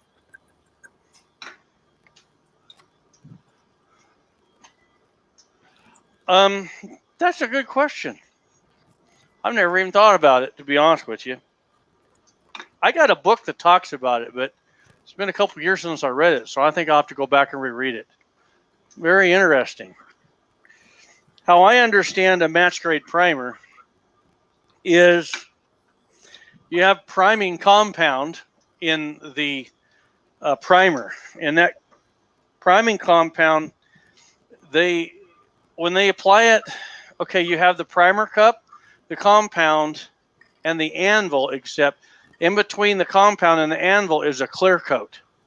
So it keeps that compound pure and pristine. Well, match grade primers, the amount of compound is more uniform from primer to primer. Tighter tolerances on that compound. That's how I understand it. Now, however they administer that, what shift, and who does it with experience, that's beyond me. But basically, what a match grade primer does is the primers are more. Their bang is a lot more closer than typical primers. Your powder has controlled burn rates. And so if you can have better control on your primers, your burn rates will be more consistent, which gives you more consistent internal case pressures. So that's how I understand it. And it ignites more evenly. Yeah. Just ask Andy. He won't confuse you as much as me. I have some I'm going to try. I got these Federal Premium AR small rifle match. Yeah. I'm going to be loading some for my AR in 223. Hey, how many primer manufacturers are there in the world? You guys know? Let's see. There's no telling. I could start naming them off. Tula, S&B, Federal, CCI, Winchester. That's all I can come up with. Do they all have their own manufacturing plants, or does some of them manufacture them for others? Not knowing, I'd be afraid to answer that.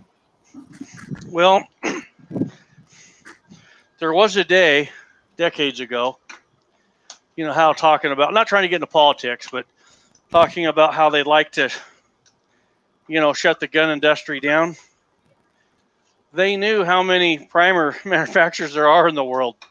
And on a political level, there was always this theory that if they could just shut those few primer manufacturers down, they could stop every gun from working. So you'll need all the primer manufacturers you can get. The more, the better. That's just a little side thought for you. Yeah, especially with the way Walmart body slammed us lately.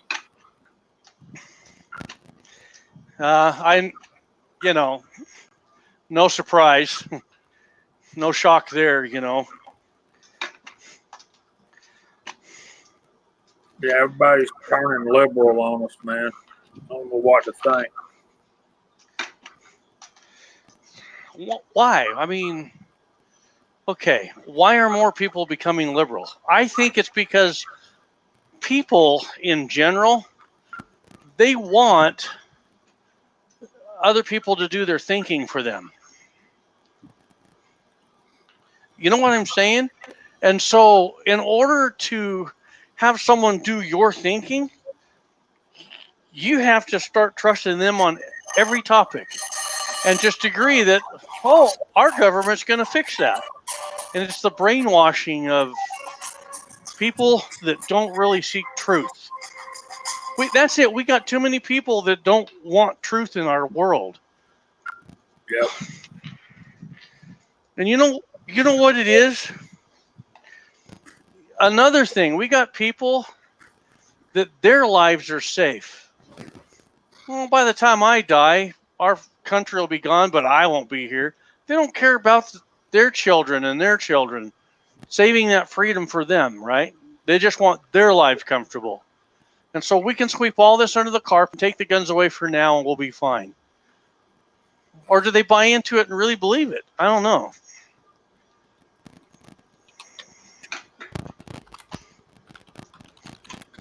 Okay. I was over at my parents' house today. My parents are both,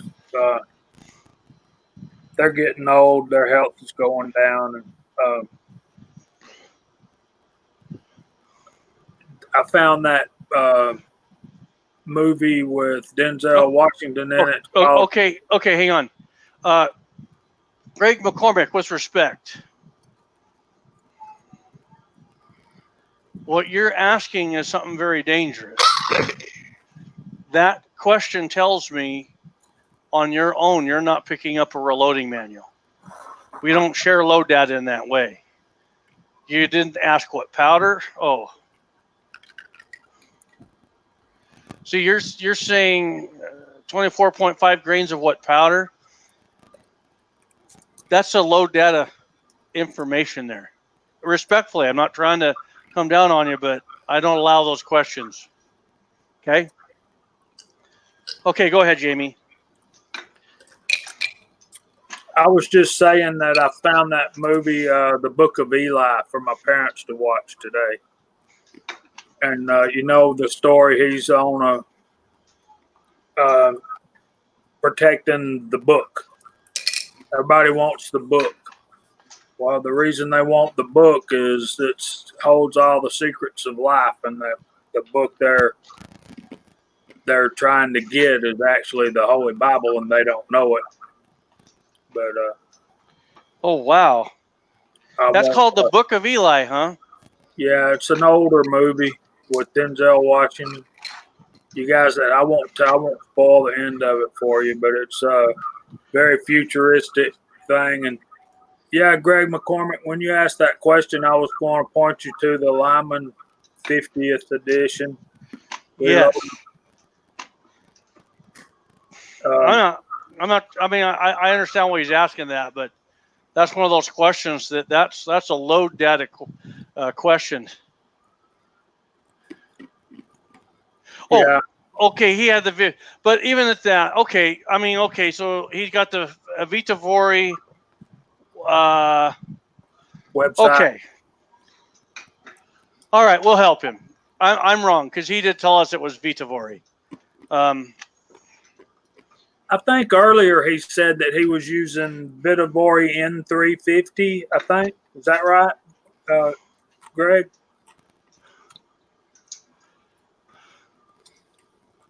And he is using Lyman manual too.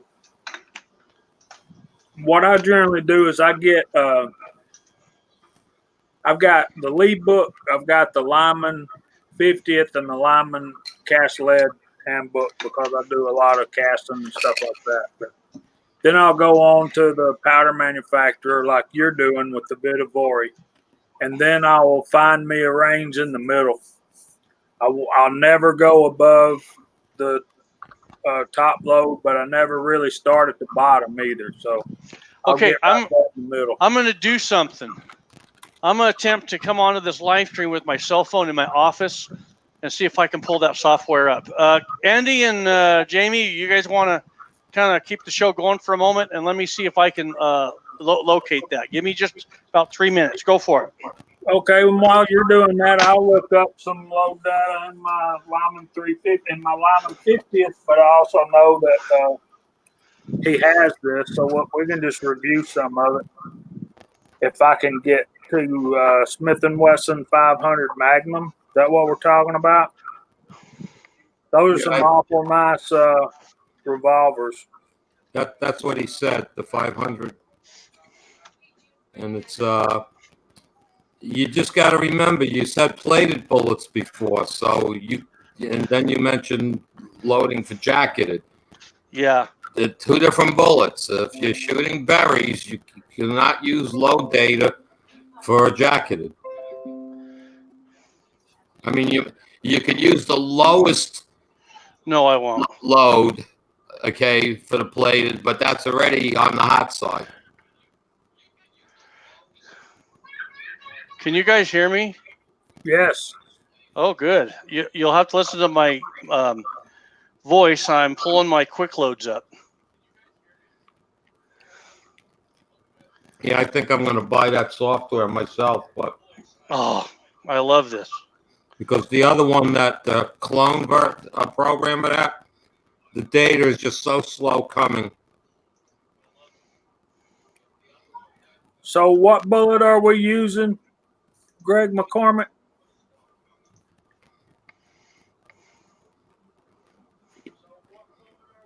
I think you said a 350. Let's see, what they've got is a 350 jacketed hollow point, and that would be the Hornady HP XTP. I love those bullets. Yeah, you're looking at, because I've been looking at 30-30 lately, you're looking at, in that revolver and that caliber, you're looking in that cartridge, you're looking at rifle type pressures. So be careful, buddy. Okay, what weight bullet was he using? He just said Berry's 350 grain, max velocity 2000. I think that's high. I don't think Berry's lists that at that kind of speed. I mean, anything I ever read about Berry's or anybody else's plated bullets is like 1400 being a max. And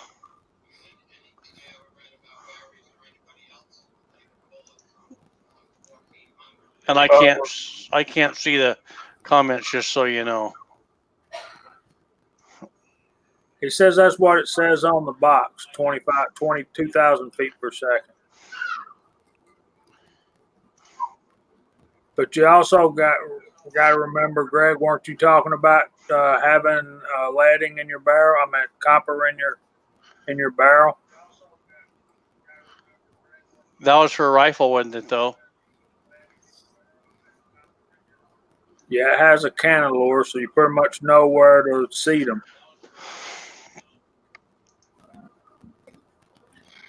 The only bit of Vori powder I'm showing here for a 350 grain bullet is N110. Okay, what powder is he using?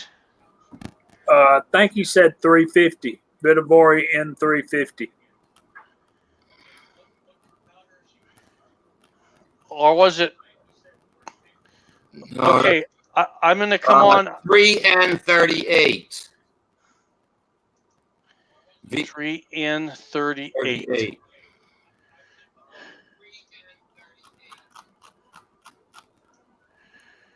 Okay, I got it. 3N38. Okay, give me just a moment. I've never heard of that one.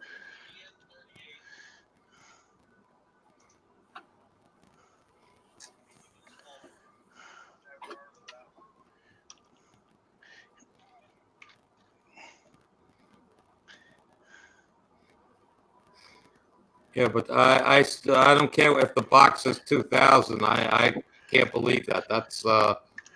a pretty high velocity for a plated bullet.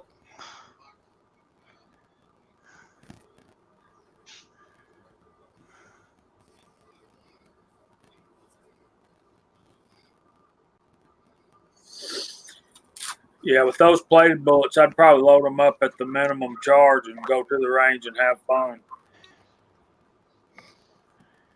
Then get some of those XTPs for target type stuff. Yeah, it doesn't matter that the lead is hard cast. You have they're plated, and you're saying you're having a copper issue in your barrel, then the plating's coming off, and the plating is very, very thin. So you're shooting way too fast. Hey, Walter, how you doing? Hello, Idaho. Okay.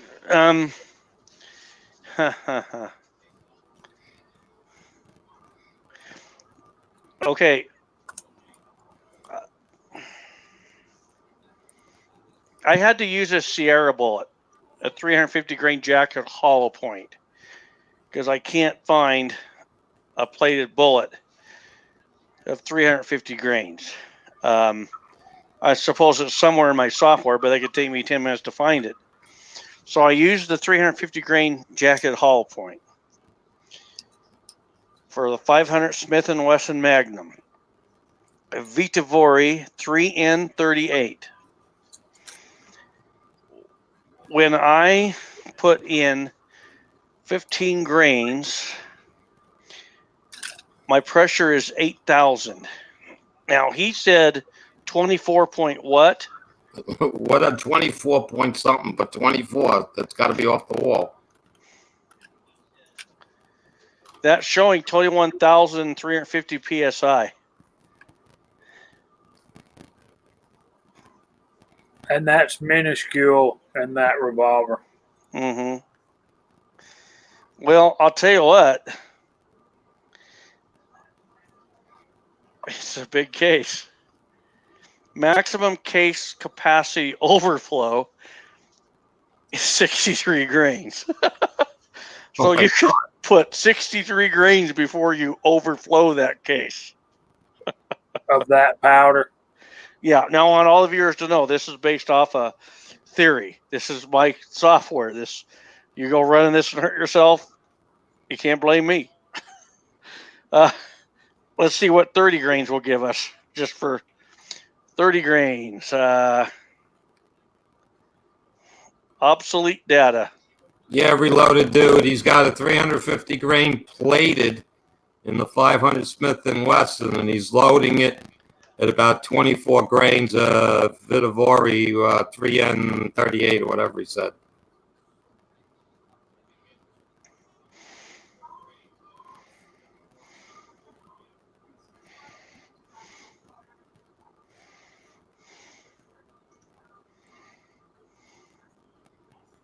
What does 24.5 grain say? Highboy. What does 24.5 grain say? It says, hang on, let me mute you. I pulled the video up here. It says 20,999, basically 21,000 PSI.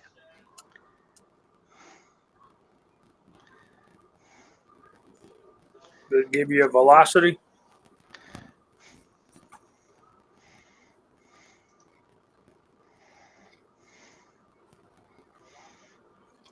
$1,600 per second. That's kind of where I was going. I was going up. I got all the way to 30, and that said obsolete data.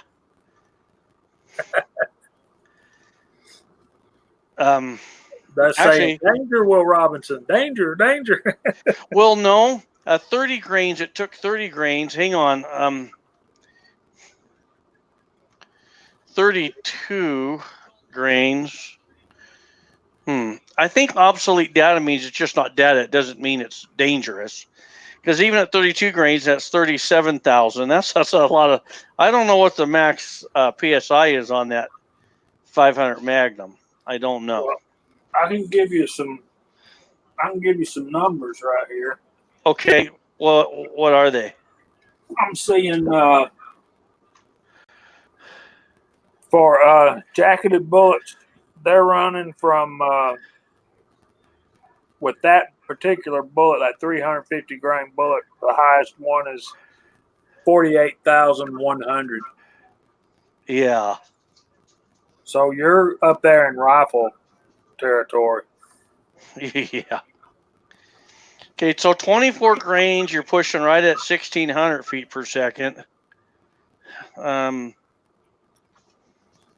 22 grains, that's about 1,500 feet per second.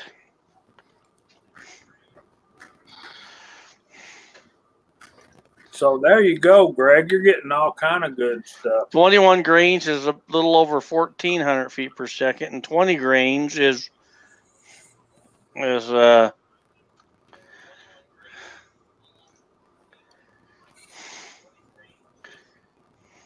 at 14.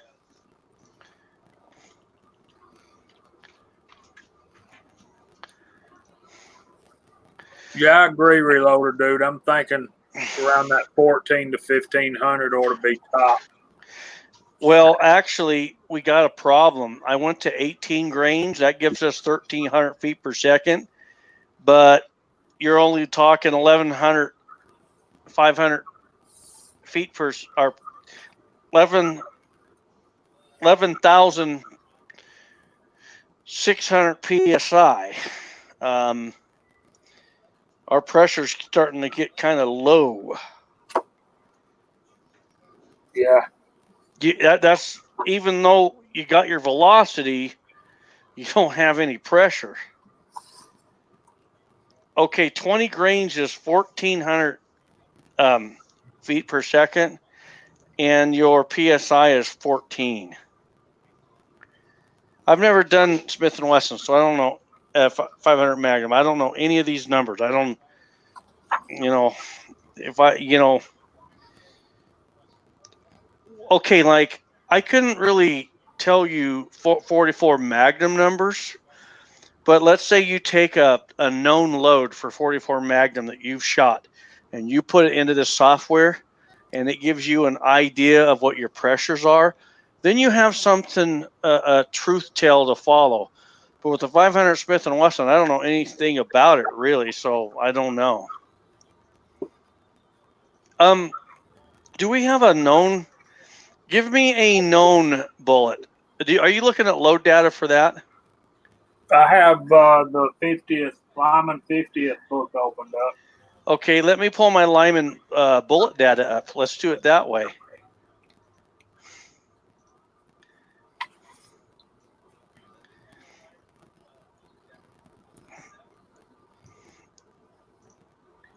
I got some lead data here.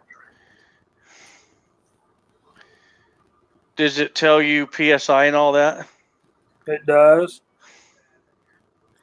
And the lowest I'm seeing 32.5. Yeah. 31.4, 31.3. I think we need, it's looking like we need 30,000 pounds of pressure to get the thing going down the barrel. Yeah, that's what I was looking at 11 going, no, that's not right. I think that on this particular cartridge, it's all about the right load data. I think that someone could really get hurt. For one thing, I don't, I'm still learning my software and I only use it on cartridges I'm familiar with. Does the Lyman book, the cast book, show any cast bullets in the 350 grain, and what are those charges? I'm looking right now at the 500 Smith & Wesson.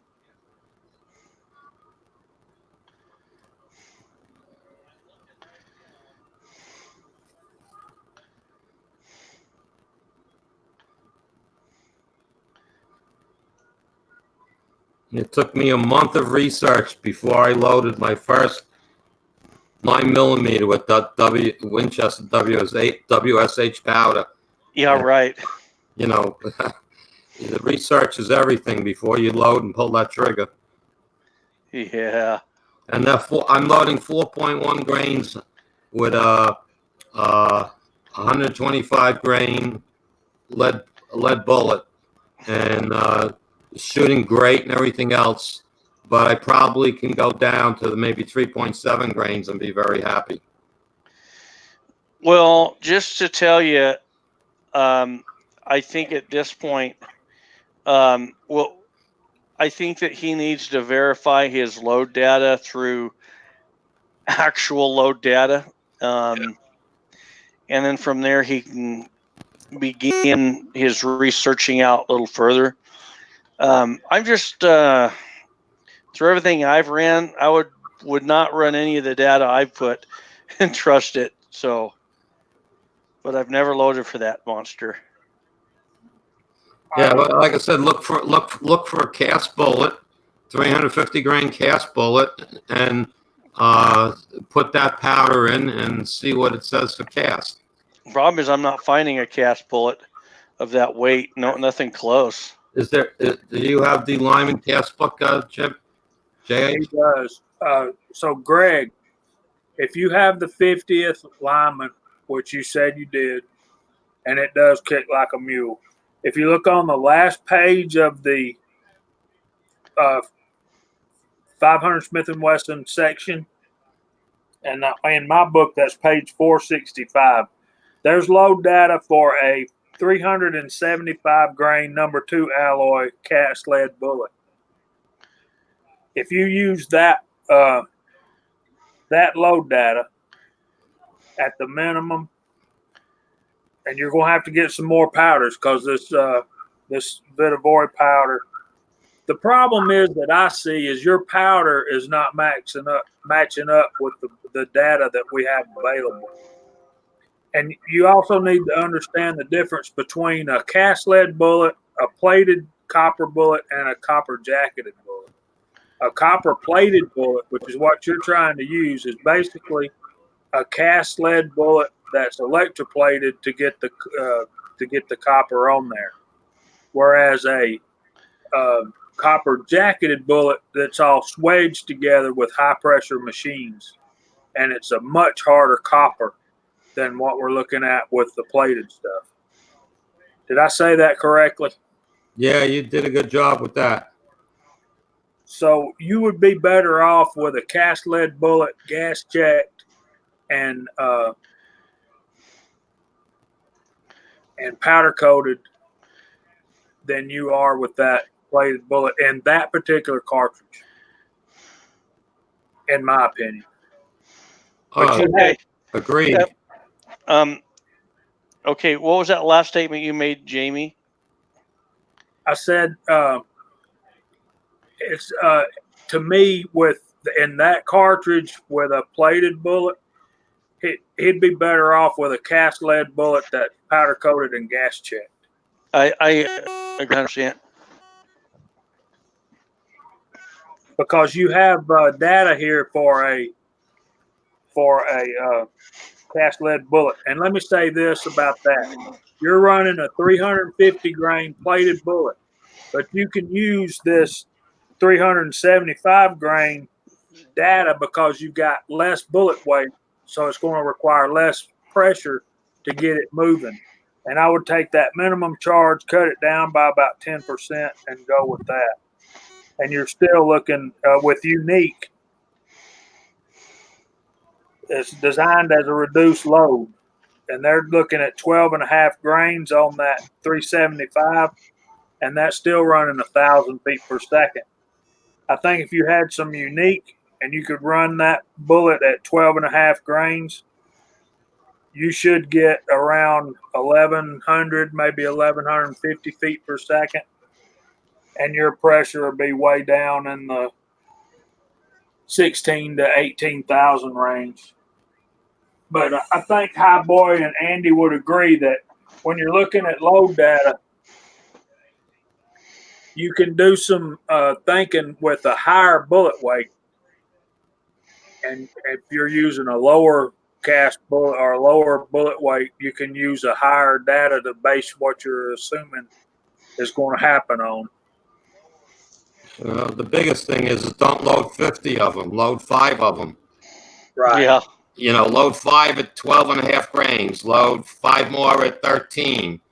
Go a half grain intervals up to maybe 14 and see how it performs for you, and if it keeps the copper fouling away. That's the biggest trick. Your velocity is too high on the plated bullet, you're going to get the copper fouling, and it's the same thing on a lead bullet. If you're too fast, you're going to get the leading in your barrel. Mm-hmm. You just you'll jump the rifling, and that's going to give you leading in the barrel, and it's going to make a very inaccurate round. You know, so that's why you know, too fast is not the answer. It's start low and work your way up. You start seeing any copper fouling or leading if you're shooting a lead bullet, then you're too hot. Back it off. And when you're talking about lead, you got to match your lead hardness with your pressure. And there's a table for that in the Lee 2nd edition modern reloading book. But again, the reloading book, even the cast book, it'll tell you. Usually, it tells you the type of hard cast or Lyman, number 2 or whatever. It usually gives you where they tested it.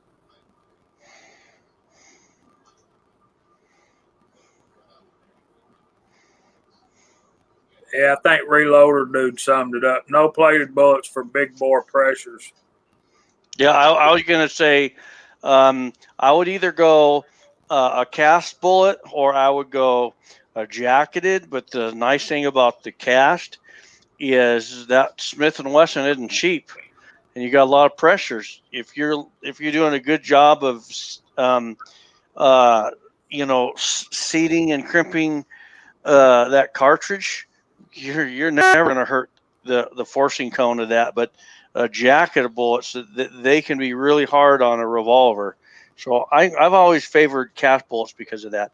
Here's a little link for you. Check that out. Yeah, they make some good bullets. Some Yeah. good bullets. If you're not casting your own, yeah, the Missouri Bullet, they make some good stuff.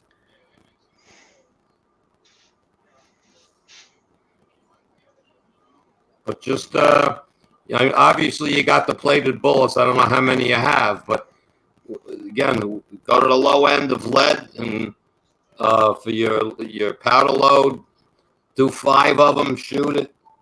How does it feel? How's the accuracy? Look at the barrel. If everything looks good, maybe go up a half, from 12.5 to 13. Try a few with that. But you got to keep it down. You're too fast. I mean, like most people say, 1,100 tops speed on feet per second on a plated bullet. So I mean, if you're getting 1,600, 1,800, that's why you're getting the copper fouling.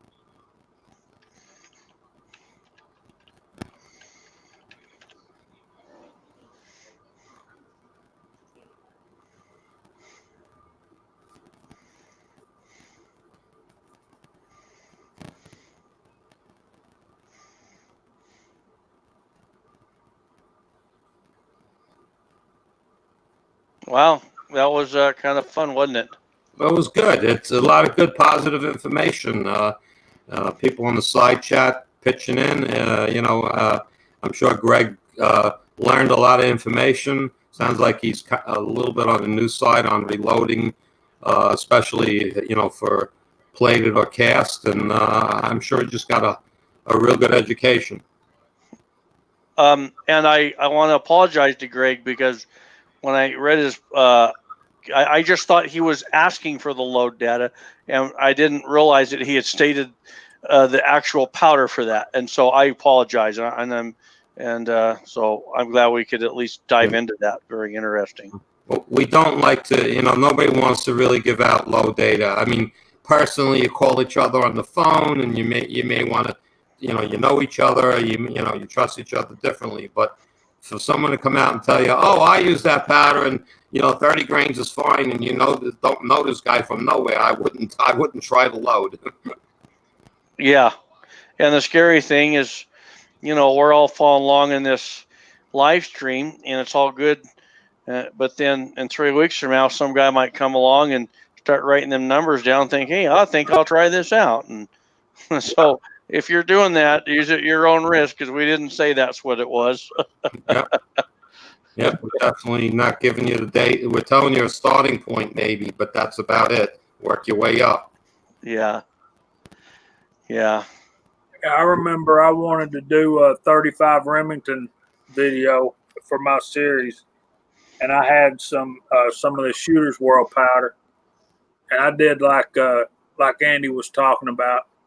There was no real data out there, so I had to come up with my own. So I bet I worked every night for probably an hour to an hour and a half for at least a month to figure out what I could do. By the time I got everything ready, my I's dotted and my T's crossed, I went out with that powder and I was shooting half-inch groups at 50 yards and getting right around that 18 to 2,000 feet per second, right where I wanted to be. And there's no shortcuts in this. You take your time, get it right, you'll have fun. You don't want to hurt yourself or bust up a gun. Unless you're Elmer Keith. Now, Elmer Keith broke a whole lot of Smith & Wesson Model 10s. Yeah. And he lived to tell about it. And that's the amazing thing. He lived to tell about it. Yeah, but we don't know that he didn't pull the trigger with a string. Yeah, that's right. Yeah.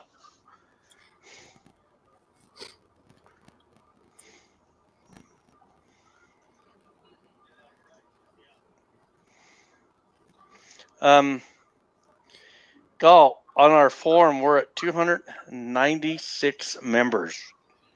4 more will be at 300. Yeah, it's growing. It just ever since you you restructured the board, it's a little slower getting it going again. Well, actually, we've picked up more members since then. Yeah, I know. Yep. There's been less chatting, but I was watching it for like, I don't know, 2 or 3 weeks before I changed it, and then I thought, man, I think people, when they come and look at it, it's so overwhelming that they just don't dive in. There was a couple guys that I told them about it, and they said, man, that's a big forum. I'm just not interested. And when they told me that, I was like, all right, that's my problem. Do you think it's better or worse, Andy? Well, like what we had is when you got into the different sections, and I think you got the people that felt comfortable in a specific section posting. Now I think they're taking a step back, not saying, I'm not sure if I should post where I should post it. I think it's fine the way it is. I just think, you get used to something, then it get a change. People don't like change, so it takes them a while to figure it out. Yeah, I'm back. Well, I think that it's better where it's at, and you're right. It just needs to repopulate and people get used to it. I think it's a lot easier to find the forum you need. I'm just curious in the comments, is there anyone that's on the forum? Do you have a preference? Do you like it the way it was or the way it is now? So I don't know. I mean, I think it's fine the way it is. I think what you experienced was summertime, people on vacation. Oh yeah. Now it's back to school, people running around. I think in another couple of weeks it'll pick up again. Yeah, I think you're right. You're in a basement, aren't you, Andy? No, I'm upstairs in my computer room. Okay. Bobby Barlow says he likes the forum. Well, see, Bobby, before you came in, jumped on that. Well, no, how long have you been on the forum, Bobby?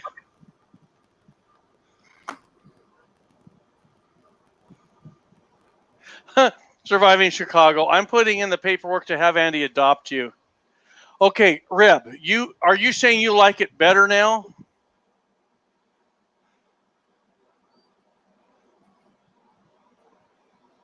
Yeah, I think that's what he's saying. I haven't been over there, man. I got to start hanging out over there more. I try to do a lot of stuff with the Reloaders Network and Slack and Headspace, and I need to get over there and bookmark 76 Highboy. Thank you, Reptree. Yeah, we'd love to have you. I understand though, Jamie. We can get spread so thin. I don't do a lot on Reloaders Network because I don't like WordPress.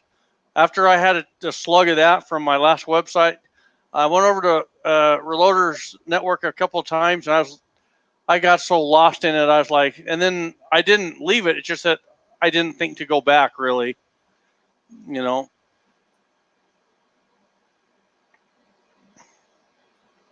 Yeah, I don't know when you talked to Bacon, but we went over 1 million page views, so that's pretty cool. And I really like the way on your forum that we can, like, if I say something to somebody, I get an email and notification when they reply. So that's pretty cool. I was one of the original members. I just gotta get back over there. And like I was saying earlier, my parents their health is starting to fail, so I'm over at their place a good bit. So, a lot of times we have a lot of good intentions, but sometimes life just gets in the way, man. Yep. Well, like next weekend, I was thinking of doing the 30-30 next weekend, but next weekend we got my mother-in-law, and so she'll be here, and we take care of her, we caretake, and make dinners and all that, and just so I get that, trust me. Yeah. But it's great that we can jump on live streams like this. I like it. Yeah, it is, definitely. Walter, why aren't you getting on?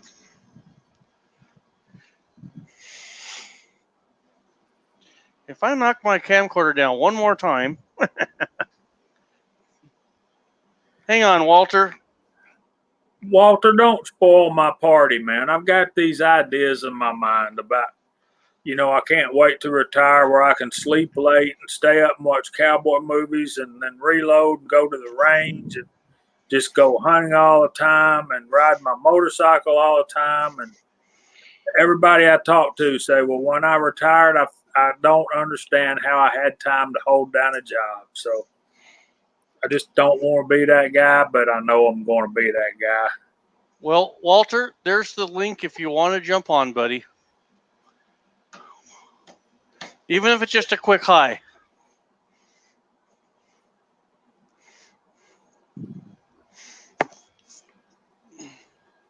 Hey, Greg, that's why we're here, buddy. Think nothing of it. I appreciate the opportunity to help a brother out. Always. Hey, Walter. Look at that, Walter. You're going to have to pop up big for him to see that number. You think so? Yeah.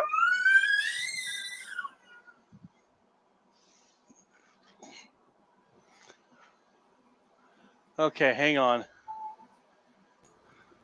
Hey, I'm back. I don't know if I'm still motorboating, but it seems to happen to me. I don't know why. There you go. There you go, Walter. He's showing you the serial number, Walter. I just got this week, Walter. A no reloader, dude. No. Reloader, dude. It's a big N-O. Don't even think about it, buddy. Hey, put a rag on the floor and put it on the rag for me. You want me to drop another one and send this to you, right? Yep. Yeah. If it's on the floor, it's mine. Well, and I would be crying. Yeah, I would. Okay, back to the Brady Bunch. There we go. We got it. Are we having fun with StreamYard yet? Reloader, dude, it's mine. Yeah, I couldn't believe you broke into his garage, Reloader, dude. Greg McCormick. I think if the stuff ever hits the fan, I think everyone is going to beeline for Highboys. That's right. Come on over. Well, he's got the guns. I got the bullets. There you go. And I got too much stuff to carry to Highboy, so I'll probably stay here. Yep. I think I'm good for 80,000 bullets. I think that's what I've got. Oh, that's not bad. That's a start. It's a start. That's a good start. Yeah. Well, I laugh on the news. This guy, they invade his house, 10 guns, 2,000 rounds, and they say he's got an arsenal. And I'm thinking, really? If I only had 2,000 rounds, I would be panicking. I know, man. I was going to bring that up too. The fact that this guy had 33 guns and 2,000 rounds of ammunition, and they call it an arsenal, and they went in and took all of his stuff, and they were talking about they were cataloging each and every weapon they confiscated from him. Dude, half the guys I know, I mean, really, they might not have 33, but they got at least half that, and probably 10 times that much ammunition. I don't want to mention how much I got loaded. Oh, yeah. Well, I don't have as much as Highboy, but okay, Walter Bunning, he's coming on. All right, man. Walter, how was your trip? Hey, the last motor ride was pretty good. We went up into Montana and came back down through Wyoming and Utah and too much in Nevada. Nevada goes by real fast on a motorcycle. That's all I'm saying. Yeah. That's funny right there. Yeah, and then we're heading out again here next Sunday, going over to Colorado, Arizona and Colorado.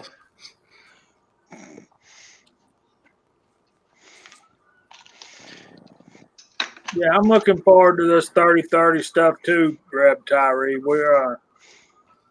I got Georgia Boy 44 is going to be. He's already put one video out. Jerry 1911's put one out. I think Cranky Cletus is going to be putting some stuff out, and a lot of other guys in the reloading community are going to be doing that. So I'm good to go on 30-32. I haven't shot 30-30 in a long time for no good reason. Well, 30 years ago when I was hunting a lot, that was my deer rifle over here in our California coastal hills. Our heck yeah. Little dinky little bucks that we could get out here. You might as well take them with a 30-30. You can get within 100 yards of them. And yeah, back then, if I didn't hunt, I didn't eat. I was pretty poor. It wasn't. But 100 yards of so I took my 2 bucks out of here with that old Winchester. Turn your volume down, Critter. And I still have that rifle. I bought it in 1975. And it's been a good one. Iron sights, no scope. It might have been one of these little, dinky little. You could barely hang a hook on that second tine, but dress out at 88 pound or something. But I always got them, and I enjoyed shooting that. A simple rifle, worked every time you pull the trigger, you hit something. But I haven't shot it for. I don't know, Mike. I think it's been 30 years since I shot that rifle.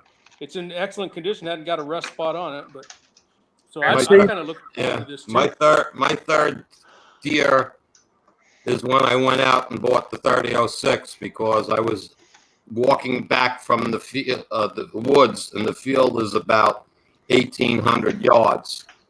And I was walking back, walking out. It's dusk. And I halfway up the hill, so maybe I'm 700 yards out, and there is a buck standing behind me down at the stone wall, and I couldn't come. I kept hitting the dirt or going over him. I couldn't hit him. Yeah. So I said, we rarely get a shot that far out here. Our country out here in the national forest is very hilly, and so we're shooting relatively short range most of the time, unless you're shooting across a canyon and you feel like hiking down, descending 1,000 feet and then going up 1,000 feet on the other side. Even here in upstate New York, if you got a 100-yard shot, it's a lot. It's just that one time I'm walking up the field, I turn around, catch my breath, and there's one standing there, and there's nothing I could do to shoot it with it. Yeah. That's it. And it's tempting, isn't it? You're looking at that and go, man, I shot at it. I just couldn't hit it. I don't think I'd have shot at him, but not with that Model 94. I probably wouldn't have, but I'd have been heartbroken. My attitude was if I got a shot and he stumbled, I'd be running down the field after him. Got a second shot off. Well, today I was leading one of my kayak tours today up at one of our local lakes, and it's in a county park. The lake is a county park. It's a beautiful park. It's just wonderful. And about a month ago, we were up there, and I saw, for a coastal deer, a thick-bodied 4x4. God, he was huge. He was fatter than me, that's for sure. And I saw him again today, and he was in shallow water grazing on some water grass there. And I got within about, I could have probably thrown a baseball bat at him and killed him if I'd had one. I paddled right up to me, looked at me like, I don't smell any gunpowder. You ain't getting me, you booger. And he just kind of sauntered off, and I thought, oh, man. But he would have dressed at probably 110 pounds, and that's a pretty big buck for what we see around here. But Yeah, I kind of missed the hunting days. I haven't been in a long time. I need to go again before I get too decrepit to walk and pack one out. So Bobby Barlow, he looks like he bought some 30-30 cases today.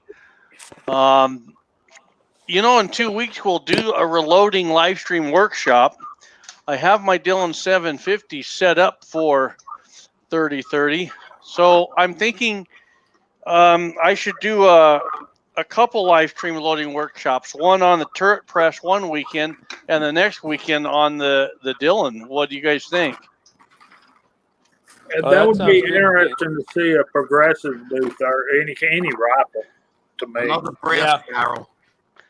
You do want to see that, Jamie? It's my Yeah, pretzel that'd be stick fun. barrel. What's that, Andy? Pretzel sticks come in these. And Yeah, good. Yeah, I've got good. about 10 of them now, filled with 3006 brass. Yeah. Yeah, but Walter, what you were saying about you haven't shot your 30-30 in all those years, and that's pretty much the purpose of the series. Yeah. Yeah. I mean, I've shot rifles, just haven't shot that one.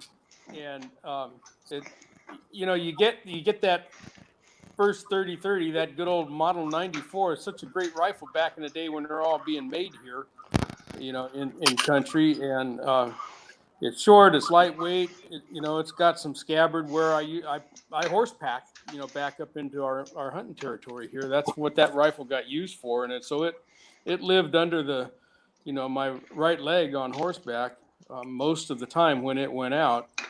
And so it's, it got some history with me. I like that rifle. I always have liked it. And, it never failed to function.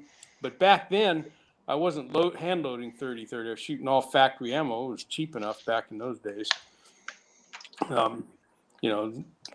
Silver tips or, whatever was available at the time. But yeah, and I'd like to see, what I would be loading on would be my T7 press. And I've got bullets, I got powder for it. I've been meaning to sit down and load some. I got all the components, I just haven't done it yet. Let's do it. Oh, and Highboy, I was going to tell you, I got a couple local buddies here that are just been itching to get into reloading, and they were both over at the house here Thursday, looking at my stuff. They've been over a couple times for a couple of like quick lessons, and they've been watching your 750 series. Oh, cool.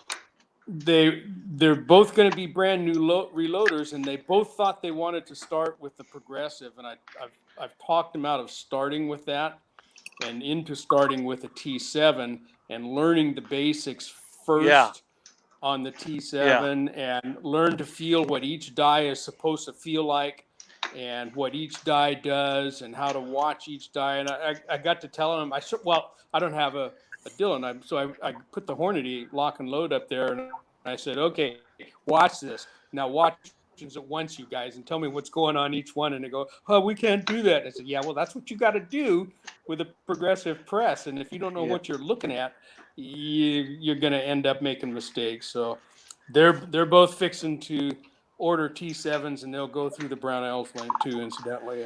And next year they'll go to a progressive, I think. But it's kind of fun, to sit there and these guys have been watching you. I turned them on to your 750 series, and they said, "Damn, man, this guy's good. He looks like he knows what he's doing, but he only has like 3-minute videos." And I said, "Yeah, get the presses, and you'll understand why they're only 3-minute videos, step by step." Somebody tried to show you how to set up a new press, and it's your first day. You don't want the whole course in one sitting. It ain't gonna work. Yeah. Yep.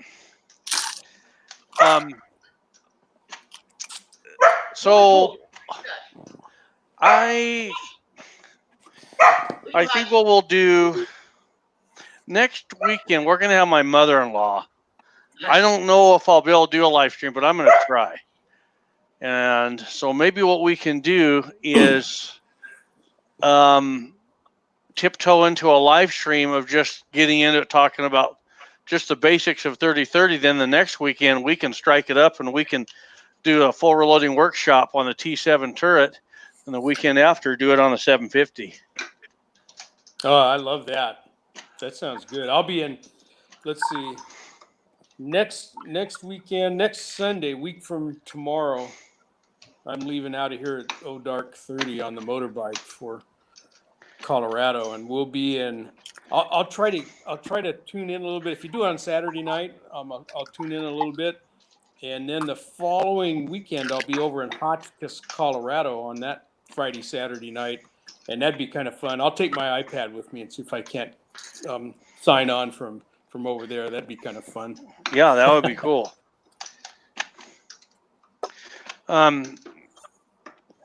How much interest would there be in the 3030 on the Dillon 550? I'm just curious versus the 650. I think there's quite a bit of a bunch of guys out there that have that 550 and run it and like it. Highboy, you know, it wouldn't hurt to show the differences. Hey, here's I would have to what's come going on. up with the caliber conversion. Oh, I got the. See, that's why. Yeah. Well, I've got the Lee Classic cast turret press. It's what I'll be using. Mm-hmm. Yeah, I'd like to see a. That would be awesome. Yeah, I have that Lee turret press also, Jamie. I actually kind of like it. It's such a simple little rascal. You know, the dynamics of how they fix that up to do the rotations is so simple. There's not a whole lot to go wrong with it. I like the T7 better, but hey, Critter, are you set up for 3030? No, I don't have the dies for it. Mm-hmm. I 300 blackout. That's about the only 30 caliber I can do. Yeah. Yeah. Okay. So I'll start putting my mind to it. We can all kind of do that. I think that's a good idea, Jamie. Because about a month ago, a little longer ago, when I ordered that 750, I thought, man, I'm ready to get in some 3030 action. So this should be fun. That might be a good idea. I might go ahead and purchase one. Do it. it'd be interesting to see it done on the progressive. For myself, I can't see the need to load that much ammo for 3030, but I'd like to see how it goes. Yeah, you're right. You're right. And if I do it, I'll dry tumble the cases and then I'll size them and decap them in action and just see if it does it. Yeah. Yeah, it should be very interesting. But the thing with the rifle cases, it is nice to fully process them, and then when you put them on into the 750, then they're like new. You know what I'm saying? How would you do that, Walter? How would I run them through the 750? Yeah, would you? Any of the bottleneck rounds, I want to measure the cartridges or the cases first and see if they need to be trimmed. And yeah, so you'd want to do that first. And so I don't know, to tell you the truth. I do, because I do my 223 stuff on the progressive press, and I think we probably all do that because we shoot so much of that stuff. So why would that be any different? I clean my cases, I measure them, see if they need to be sized. Usually they don't for 223, but sometimes they do. Look at your cases and then just run them through. Take them through all, 4, or maybe you've got 5 stations set up on your Dillon. Why would it be a whole lot different once you've got them checked for size and examined them and whatnot? Mm-hmm. Yeah, if I can measure all of them, make sure they don't need to be trimmed. If they're good, I should be able to dry tumble them, throw them into the Dillon, and go for it. Because this is just going to be bang bang steel target ammo. Then I'll go make some videos killing the steel targets with it. I think that'd be cool. Yeah, and and my experience in doing the 223 ammo on the progressive is you got to remember to kind of hang a little bit before you advance the press, because it takes a little more time to drop that powder down there, particularly with a bigger cartridge like the 3030. The 223 is not all that bad. You're only dropping 24, 25 grains or something down in there, but you got to remember to let that powder have time to drop into the case. And I don't know. When you guys are doing bottleneck cases on your progressive, if you do 223, I like to go over and kind of flick the case a little bit and make sure there's nothing bridging in there, and kind of wiggle the powder measure and stuff. I kind of always have that phobia on a progressive press with a bottleneck of powder bridging and not catching it. And my powder cop die didn't work very well with bottleneck cases. Mine doesn't either. Yeah, I agree with you on that. So, you know, but I have done them and I haven't had any problems. But I think you got to exercise due caution in a couple of those areas that you wouldn't normally be concerned about with pistol cases, for example. So, okay, Bobby Barlow, he has a T7. Reb Tyree, he says he's ready on his T7. I think you guys will see a lot on the T7. And you know what? I think I think I want to approach my dealing with prep cases. I like that. You know, rifle's different. It's different. It's a different creature. I do all brass prep on my rifle, my 30-06, my even 223. I prep all brass, make sure it's all good before I start the press. And again, I don't even prime on press, so so it's when I put the cases in, they're ready to go. Yeah. The 30-06, whether I'm loading full loads or subsonic with lead, every case is measured. I mean, the powder drop I measure it offhand with the Franklin automatic powder or the Hornet. I have them both running. Yeah. And dump it through a funnel, line up 50, then go load them. I got to tell you guys this. Okay, this is a theory. Just a theory. No, it's not. It's actually true. The more I work with it. On my BR30 powder measure, okay, you know how you can take a powder measure, and let's just say for conversation's sake, you have it set for 30 grains. Well, one time it's a 10th low, and the next time it's a 10th high, right? It kind of goes back and forth. Well, I take that BR30 and I set it for 15 and I cycle it twice for the charge of 30. And because it has highs and lows each time, if you set it up that way, most of the time you stay within a 10th on your rifle rounds. So if you take whatever powder measure you work with and you divide what you're trying to charge, 30 grains, and you cut that in half and cycle the handle twice on your rifle rounds, most of the time it will come in a lot tighter than if you cycle it once per round. You guys are all like, no way. No, that's I've done that in the past, especially with like Varget and stuff, the big extruded powders. But I also use that little dandy, the RCBS little dandy. I know you know what that is. Yeah. Mm-hmm. But I go back. I have the old Bonanza powder drop. I don't know. Walter might remember that. Oh my gosh, yeah. I remember the Bonanza. Mm-hmm.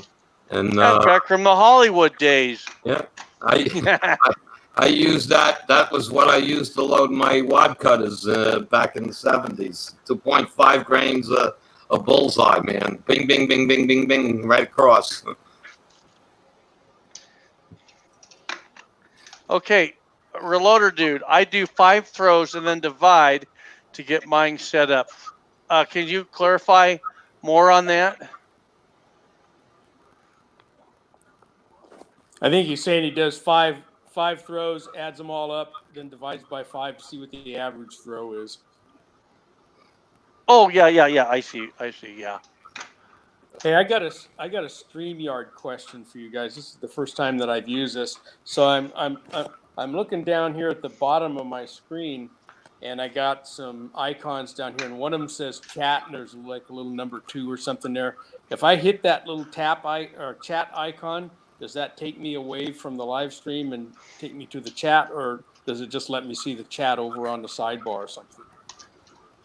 I'm chicken to touch that because I think it'll take me offline. That chat is private chat. Only the people on the channel on the panel can see it. All right. If you click on the top, it says live comments. You'll see what people are typing on Facebook, but you can't type back. I see. Okay, that's not Facebook. I'm sorry, YouTube. So what you do is, if you load your browser 2 times, load it, and you're on StreamYard, load it, go to YouTube, and then you just mute the audio on YouTube and shrink the screens. You can get the slide chat on next to it, and you can type. Yeah, gotcha. What I'm doing is I'm watching the chat on my phone. And that works. That's what I've done in the past with YouTube's live stream. What I did is went to YouTube, clicked on the pop-out chat. It's open in a separate window right here beside, so I can type in there. Right. Yeah. I just thought, like I said, I opened it up twice. That's all. I opened. Yeah. And I'm using my iPad here. I'm using the camera in my iPad because the camera that's built into my computer is so poor that it just doesn't work. So I don't use the computer I've never used it. Well, never say never. The first couple times that I worked with Highboy on the live chats, I tried using my computer, and that camera is just so cruddy that it's not worthwhile. The one on my iPad here is actually way better.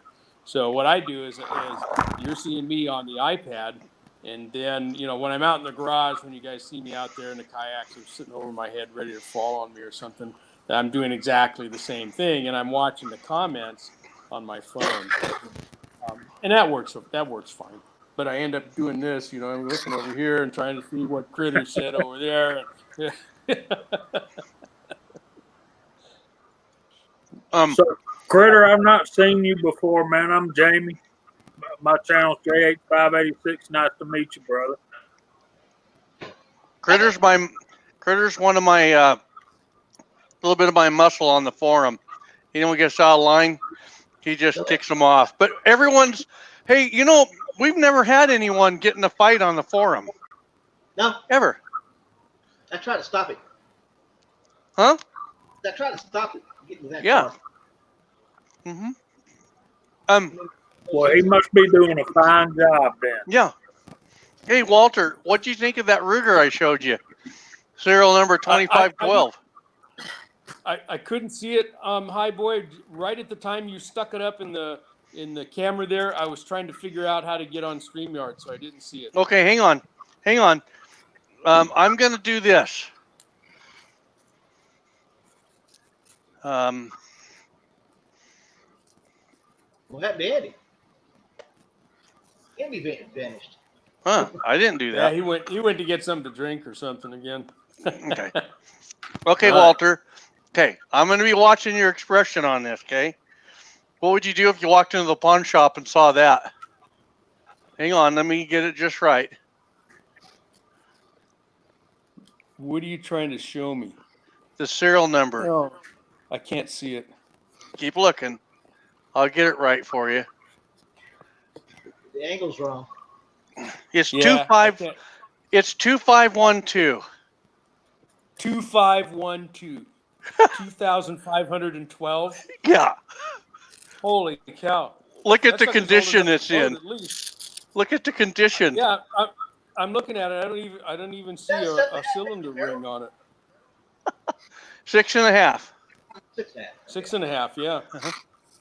Yeah, the cylinder doesn't even have a ring on it. Barely. I put it on. I want to get the 1875 Outlaw, Remington, the 7.5. W3J says I put it to good use. And which brings me to this. We got a question by him. Hang on. Okay, Andy's back. WU3J. he has a question up here. Oh, hey, this is a neat feature. Watch this. Is that cool? Oh yeah. Mm-hmm. Yeah. I just learned that today. What do you mean demo the bullet feeder? What do you mean by that? Probably talking about on the 750 if you have a bullet feeder die for it, which I don't think you do yet, do you? Yeah, I think he wants to see that bullet feeder feed some 30-30. Because I can't really tell him the only bullet feeder I have is my left hand. Yeah, I don't have a bullet feeder. I thought maybe he got it wrong and meant case feeder. I got an all-purpose hand. Huh? I got an all-purpose hand. Yeah, Oh, exactly. All purpose hand, yeah. This one don't quite work. Surviving Chicago says he can't do rifle on the progressive. He gets too nervous. He just wants to see you do it. It's good to see you, Loads of Bacon. It's good to see you, buddy. Shooter 65 Ruger says he's heading out. So good night there, Shooter. Oh, good to see you, buddy. I hope your knee gets better. Yeah, surviving Chicago. This is what he says.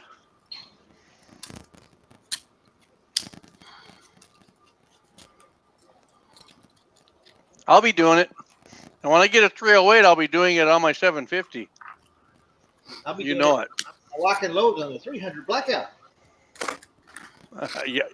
Yeah. Eventually, I'll get one. Yeah, very good crowd of folks here. Mm-hmm. As a matter of fact, I got 1,000 rounds I got to load after I finish my Magnum. This is a great live feed tonight.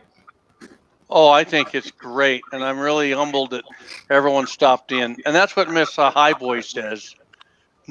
She doesn't want to be a bullet feeder. Actually, she came out and ran the Dillon last week, the 750. She did 28 rounds. 28 rounds of 9mm. And she came out here, and I could tell that she was like, all right, this is going to be tough. And she got to pull on the handle, and she did it. She liked it. Yeah. Yeah, my other half enjoys all the aspects. She's sizing cases, depriming, everything. She loads too, so she's doing good. That's how long she been doing it with you? I guess when did she get going? About the middle of last summer. That's pretty cool. Well, believe it or not, Miss Highboy, she told me she would like to start reloading. And so here, as soon as she gets a little time freed up, we're going to come out, and she said she would be interested in doing a live stream. So you might see that. Cool. Mm-hmm. I mean, my other half finds it relaxing, and she enjoys it. And, you know, again, I don't have any fancy presses, but I do love my Auto Breech Lock Pro. And she's loaded a bunch of 9mm on it. And on my Pro 1000, the new version, again, I put the powder in the cases 223. She's loaded 223 on there, so you know she's doing good. That's great. I mean, she doesn't understand how to set up dies and things like but she's out there pulling a handle. I'm gonna have to run, guys. I gotta go herd the cats. Okay, buddy. Is that what they're calling it now, Jamie? Yeah, kinda. I got the grandbaby over here. Mama's ready to go, and I just want to thank everybody. Highboy, thanks for having me. Oh, thank you. Thanks for everybody tuning in, and I'll see y'all in a couple of weeks, if not before. Okay, sounds good. All right, Jamie. Good night, Good man. night. Good to talk to you. Yeah, I was going to join you early. I was downstairs doing some brass prep, and I guess had the YouTube on, catching up on some other channels.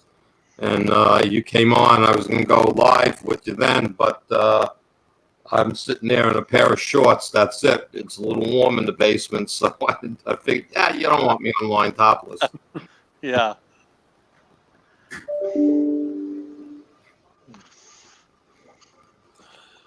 Well, I think that okay, from your screen view, is that blocking you and Critter? I'm trying to figure all this out. Oh, Yeah, it with blocks with the a little, bottom too. yeah, Critter it and blocks the Revolver. bottom too. So on mine, Blocked up. He's I'm upside. yeah, Highboy, you're on the top left, and um, let's see. Oh, and Critter and me are on the bottom. Andy's on the top right, and so that bar would block whoever's on the bottom two, and the bottom two, I guess, might be different depending on who's looking at it, right? But I don't need to see me. I know what I look like, and I don't want to look at Critter anyway. So, Well, so yeah. I hope I don't offend you. It's nice to put the comments up there. You know, Oh, yeah, I like it. I'd much rather look at that. You know, we know what each other looks like anyway. Is there a way to expand the video screen part section? I'm kind of trying, but there isn't. Okay. Yeah, it doesn't bother me to not see, I was thinking. you know, the people that are on live. It doesn't look good, does it? Yeah, okay. Well, I'm trying to move it, but I can't. I was hoping that Miss Highboy just said it totally blocks them. She didn't like it. Oh, so the other guys on YouTube are seeing that same block. Yeah, I guess so. And see, I didn't know if that was just for us to see or for everyone, and so it blocks Critter and you, and that's not good. Everyone sees it. Yeah. Okay, everyone. Yeah, I wasn't looking at. I've got my YouTube feed going over here, but I wasn't looking at it when you had that bar up there. Hey, So I don't. this is a funny one. Oh wait, not that one, right there.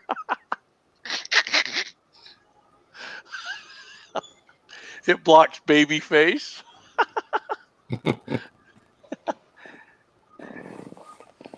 Yeah, Boise State Broncos won barely. All right. Well, I think unless we got more questions or content, I think we'll wind this down. Sounds good to me. Okay. Very good.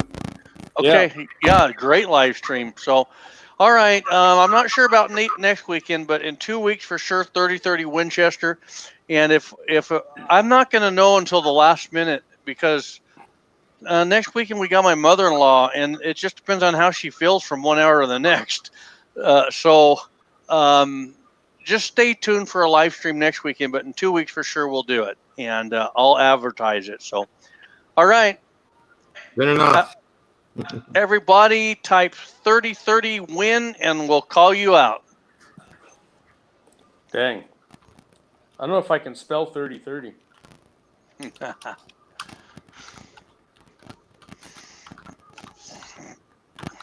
Thank you, WUJ3J. Hey, 76highboy.com. Get over there. 4 more people will have 300 members. 4 more. Help us out. WU3J is out. Cold Front 79 is out. Bobby Barlow is out. Alaska One Andy is out. Jimmy Rodriguez is out. Reb Tyree is out. The Reloader Dude is out. Andy 79Z28 is out. Chuck Best is out. Daniel Jones is out. Hang on. Loads of Bacon just showed me how to spell 30-30. 30-30 win. Idaho Rogers, United States Marine Corps is out. John Stewart is out. John Stewart, get over there to 76highboy.com. Get over there. And Loads of Bacon is out. It's good to see you. Critter 9A is out. Surviving Chicago is out. Reb Tree. Thanks, buddy. Let's get you on the live stream too with your T7. And Bobby Barlow. Let's get you guys on there. All right. 76highboy.com. We need 4 more for 300. Guys and gals, we are out. God bless. We'll see you on the next.